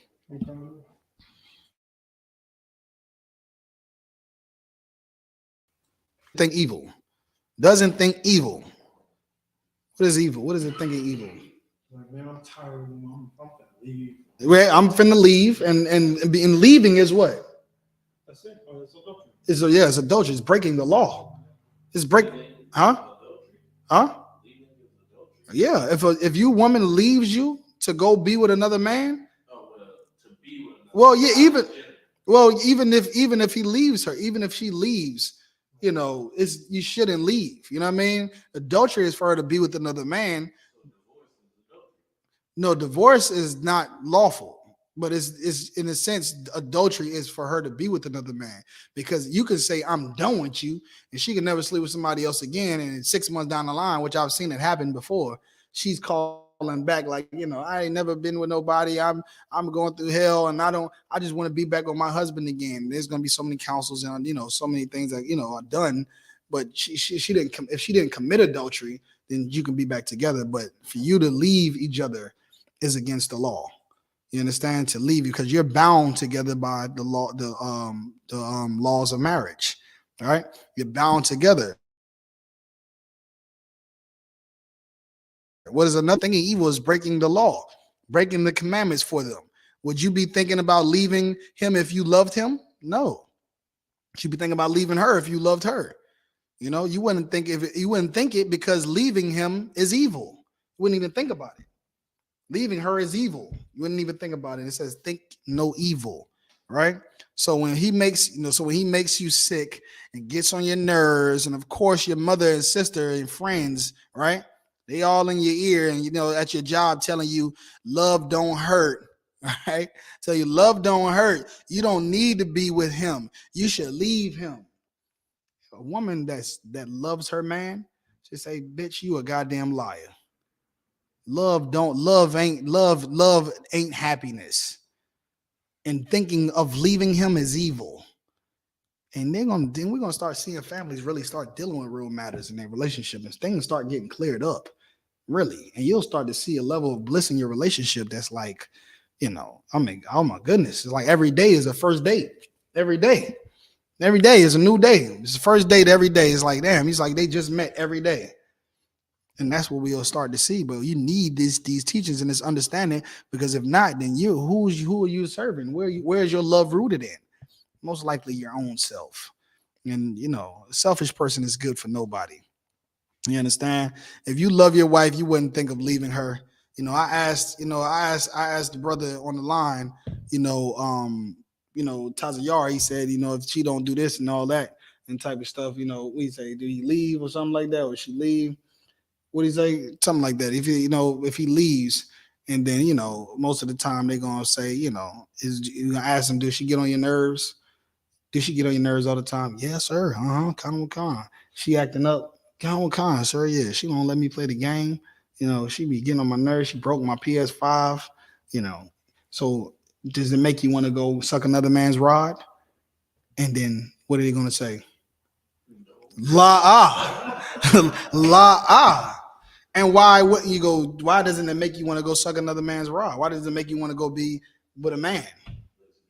Yeah, that is gay. Yep, that is gay. What? It's against the law.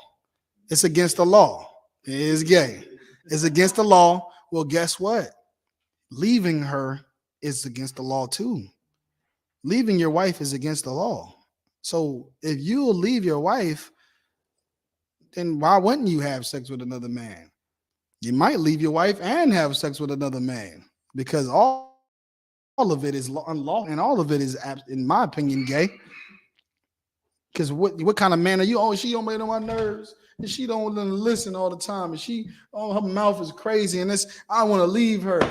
That's why I said sometimes at some point you're gonna have to just be a man. You're gonna have to say this is the commitment that I've made, and I'm built to destroy kingdoms and take down empires.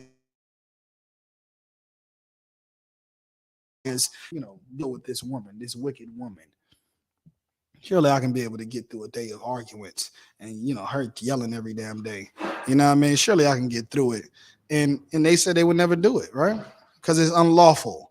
It's unlawful. It's also unlawful to leave her again. So like I said, so you just keep that in mind. All right. Keep on going. Because I'm gonna have to end this class out. Good. Verse 6. Rejoiceth not in iniquity. You understand? Rejoiceth not in iniquity. What does that mean? Yeah, go ahead. I mean, like how the girls be like, man, you find love to him, like we gonna go out.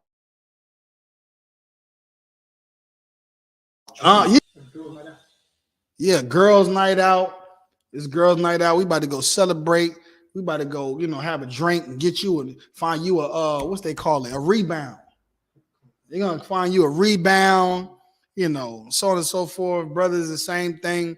They go, throw their wife away. Brothers like, you ain't need that bitch anyway. Excuse my language. And they go and take you and go get you a whore out of the club somewhere. They pay to suck you up and give you head and everything else. And you're just rejoicing in iniquity.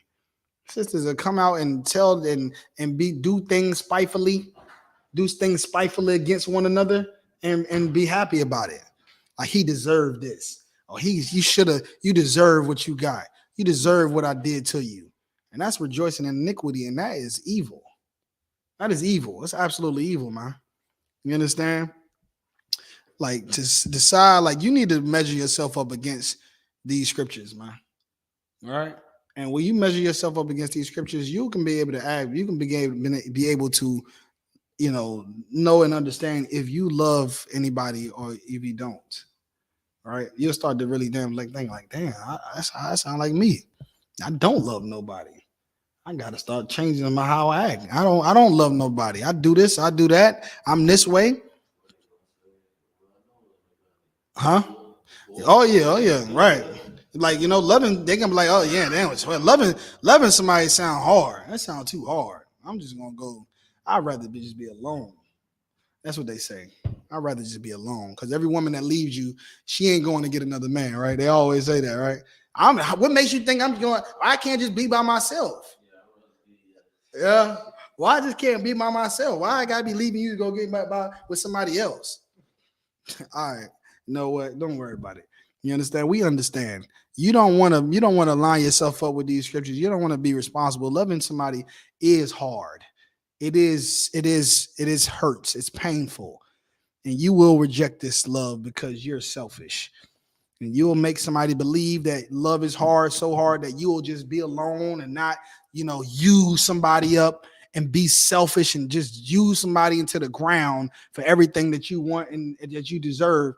But in all actuality, you're going to go use someone else. You're good. You're going to go be with somebody else and you're not going to love them either. You're going to use them up and look for happiness in every inch and every crevice, and you're going to do it. And you know what? Better him than me. Better her than him. You know what I mean? Better her than this sister right here. That's really someone like Abigail that deserves someone who's going to love her the same way that he loves her. Right? So again, that's what we need to be thinking about right now. Measure yourself up against this. That's the problem. You don't love anybody, and you think the problem is you're not being loved. That's what we all think. We're not being loved. I'm not. Nobody's loving me. Nobody loves me. You know what I mean? And we got to stop thinking like that and really come into the understanding of what real love is. In most cases, it's going to make our relationships better. But in other cases, it's going to free us from the suffering that some people cause us, right? That don't deserve it, that do not deserve it at all. And if they don't deserve it, they don't want to take the steps necessary to be that person to love you the way love is supposed to be, then no sweat. If they want to leave, then let them leave. Let them go. At the end of the day, there's plenty of brothers and sisters here that are ready to love you, that are ready to love you, that are ready to suffer with you, be in pain for you, be in pain with you, whatever. Everything you can think of is right here. All right. Anybody got any questions? All right. With that, I'm going to pass the class over to Officer Capiar.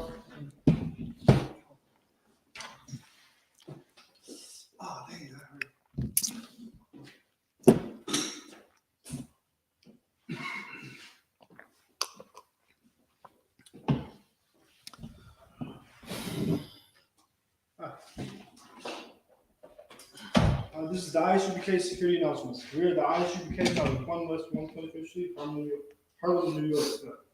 Rule for new brother and sister. When a new brother or sister comes to the school, they are off limits for 6 months. They are to be saluted only. They are here to shed themselves of the world. If they need transportation, the teacher will arrange it. After 6 months, if a brother or sister has an interest in a particular person, he or she must get permission from the head to speak to their brother. Hold on, go back right quick. What does that say in the front top again? When a new brother or sister comes into the school, they're off limits for 6 months. They're off limits for 6 months. Go ahead. They're to be saluted only. They are to be saluted only. Meaning no flirting and pillow talking and all this other stuff. Why is that? Go ahead. They're here to shed themselves of the world. They are here to shed themselves of the world.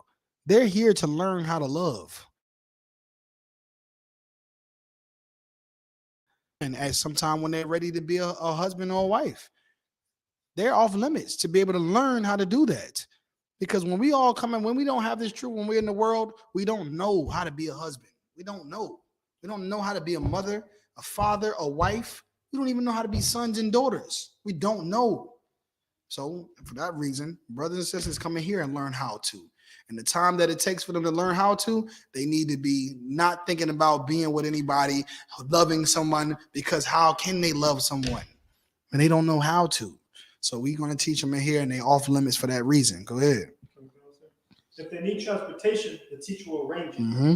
After 6 months, if a brother or sister has an interest in a particular person, he or she must get permission from the head to speak. Right, because now at this point, they done reached a level where DAWADA can say, man, that sister has really changed. I really see great things in her, virtuousness, modesty, real love. She's not the same sister that came in here. This is a different sister. That brother right there, he's not the same brother. He's actually he's actually transformed his mind. His mind is transformed. He's somebody else. He knows what love is. He shows it every day. He's absolutely excellent. You know what? He said he want to be with her. And let me see. Let me ask her how she feel about him being with him. All right. Well, they'll get what? They'll get permission to court. Go ahead. To speak to a brother or sister. Uh-huh. There is another 6 months in which the brother and sister will court each other. All right. During that time of courtship, we're not gonna be like, hey, how big is this? How big is your rod? You know what I mean? Hey, sis, hey, you I love you. You so beautiful. You like the stars and the moons, and I'm gonna, drink your bath water. Nah, courtship, you need to be in there asking real questions. Like, I got 6 kids. How do you feel about that? Oh, I'm if everything don't work out and I don't have any money, what is that? Where is that going to leave us? You know what I mean? I like to play the game all day. Is you okay? We're going to be okay with that? I don't want you to get no more wives. Are you going to be okay with that? Well, I don't want no more kids. Well, damn, I want more kids. Well, damn, you got to ask yourself those real questions in a courtship, because if not, then when you get married, guess what's going to happen? You're going to run into those issues and you're going to be like, damn, I thought I didn't, because you're not thinking about reality. You're not thinking about what you're accepting. You're not accepting a piece of tail. You're not accepting a good time. You're responsible for. What is she going to be responsible for? What is he going to be responsible for? Are we ready to take care of those, accept those responsibilities? And that's what a courtship should be about. You knowing what the responsibilities are to be with this man, what the responsibilities are to be with this sister, because we all have problems. We all have press, right? We all have issues. We got baggage. We got different things. And, everybody ain't trying to deal with it. Some people ain't trying to deal with certain things. Some people can look past it. But you don't want to make sure that you don't want to give it to somebody that does not, want to deal with it. Because then you're going to have to be counseled every day. You know what I mean? Every day is going to be a counsel. Every day is going to be, you don't want to go through that. So you got 6 months of courting, and you get to establish those things that are the world, of course. Everybody understands that, right? In the world, you meet a girl, you look at her, she looks good, you text her emojis and all that. Next thing you know, you drunk, she drunk, you fucking. And then now, sex ain't even marriage. So, tomorrow she probably expected you not even to call her no more. You know what I mean? Or you probably expected her not to call you no more. And in most cases, they don't, because there's usually just a one night stand and, so on and so forth. Or one feels like it was a marriage. They feel like they want to go further and the other one don't. And, it's just no principles, no foundation. It's no, no nothing, no commitment. It's nothing, no foundation at all. So again, everything that we're saying right now is why it's important to be able to help people to have better and longer marriages. Relationships. Go ahead. Okay. After the 6 months period, the brother and sister will get permission. We'll get what? We'll get permission. We'll get what? We'll get permission. Why? Because you might not still, after doing all of the things right, you might still need a little bit of guidance moving forward. Now you're ready to make a decision to marry her, but you have to get permission because there's things that need to be made sure of. I need to know y'all did talk about the right things. I need to know I know I've counseled this sister for 6 months, for 12 months, actually. I've counseled her. I know what she's really dealing with. I know. And these things need to be understood and established before I can say y'all have permission to marry. Because if those things are understood and you don't know that this sister has, this disability, she's a schizophrenic, and if she don't take her medication, that you're gonna be married to 4 different people. You understand, at one time. And if you don't know that and understand that, and what it's going to mean what your responsibilities are, and making sure she takes her medication, then you're going to be in store for some shit. Excuse my language, and vice versa, right? Everybody understands. So that's what the end of result.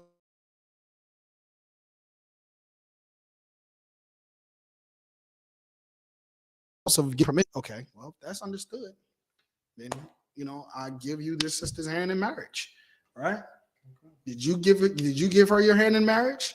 Did your mom give you her hand in marriage? Did your dad do it?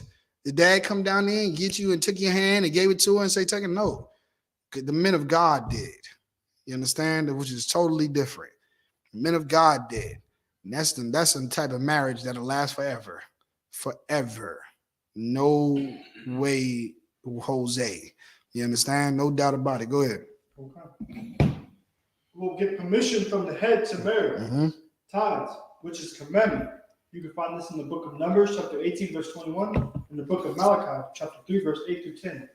Ma'asher means tenth in Hebrew. 10% of every penny of any increase the Lord gives you. Give to the treasury department or a teacher. Priest fund, free will offering for a priest. Not mandatory, whatsoever amount you would like. Upcoming holy convocations. The Feast of Dedication, the Hanukkah, 25th day of this 9th month, by the space of 8 days. Start Saturday, 17th December 2022 for 8 days straight. You can find this in the book of 1 Maccabees, chapter 4, verse 52 through 61. And if anyone wants to be a trooper, in the school, to start wearing all black, boots, shirts, pants, headband, scarf. And that concludes I.S.U.P.K. All right, Amajim. Turn to face the east, just this way. We're going to do the Lord's Prayer in the Hebrew. Everybody can rise and stand up and face the east. Let's go ahead and get it out. Okay. Lord's Prayer in the Hebrew.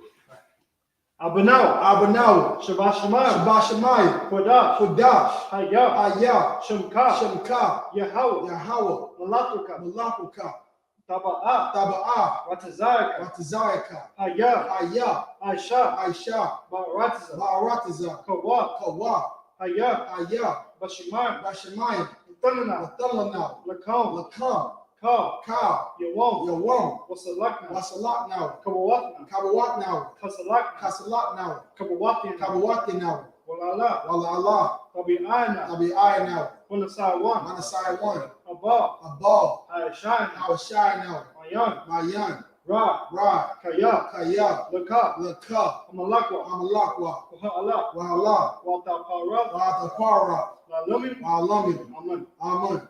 Our Father, Our Father, which art in heaven, which art in heaven, hallowed be thy name. hallowed be thy name. Like Yahweh, Yahweh, thy kingdom come, thy kingdom come, thy will be done thy will be done in earth in earth as it is in heaven. as it is in heaven. Give us this day Give us this day our daily bread. our daily bread. Forgive us our debts Forgive us our debts as we forgive our as debtors. we forgive our And debtors. lead us not And lead us not into temptation, into temptation, but deliver us but deliver us from evil. from evil. For thine is the kingdom For thine is the kingdom and the power and the power and the glory and the glory forever. forever. So be it. So be it. Sorry, I'm trying to face the front. I'm gonna do one courtesy salute for the brothers. I'm individual, Ahmadi Shabbat, Ahmadi, Barak, Yahweh Ba'Shem, Yahweh Shabrakatah, Yahweh Matah, which means hands down. Sorry, turn to face our sisters. I'm individual, we're gonna do one courtesy salute for the sisters. Individual, Ahmadi Shabbat, Ahmadi, Barak, Yahweh Shemar, Allah Ba'Shem, Yahweh Shah, Yahweh Matah, class dismissed.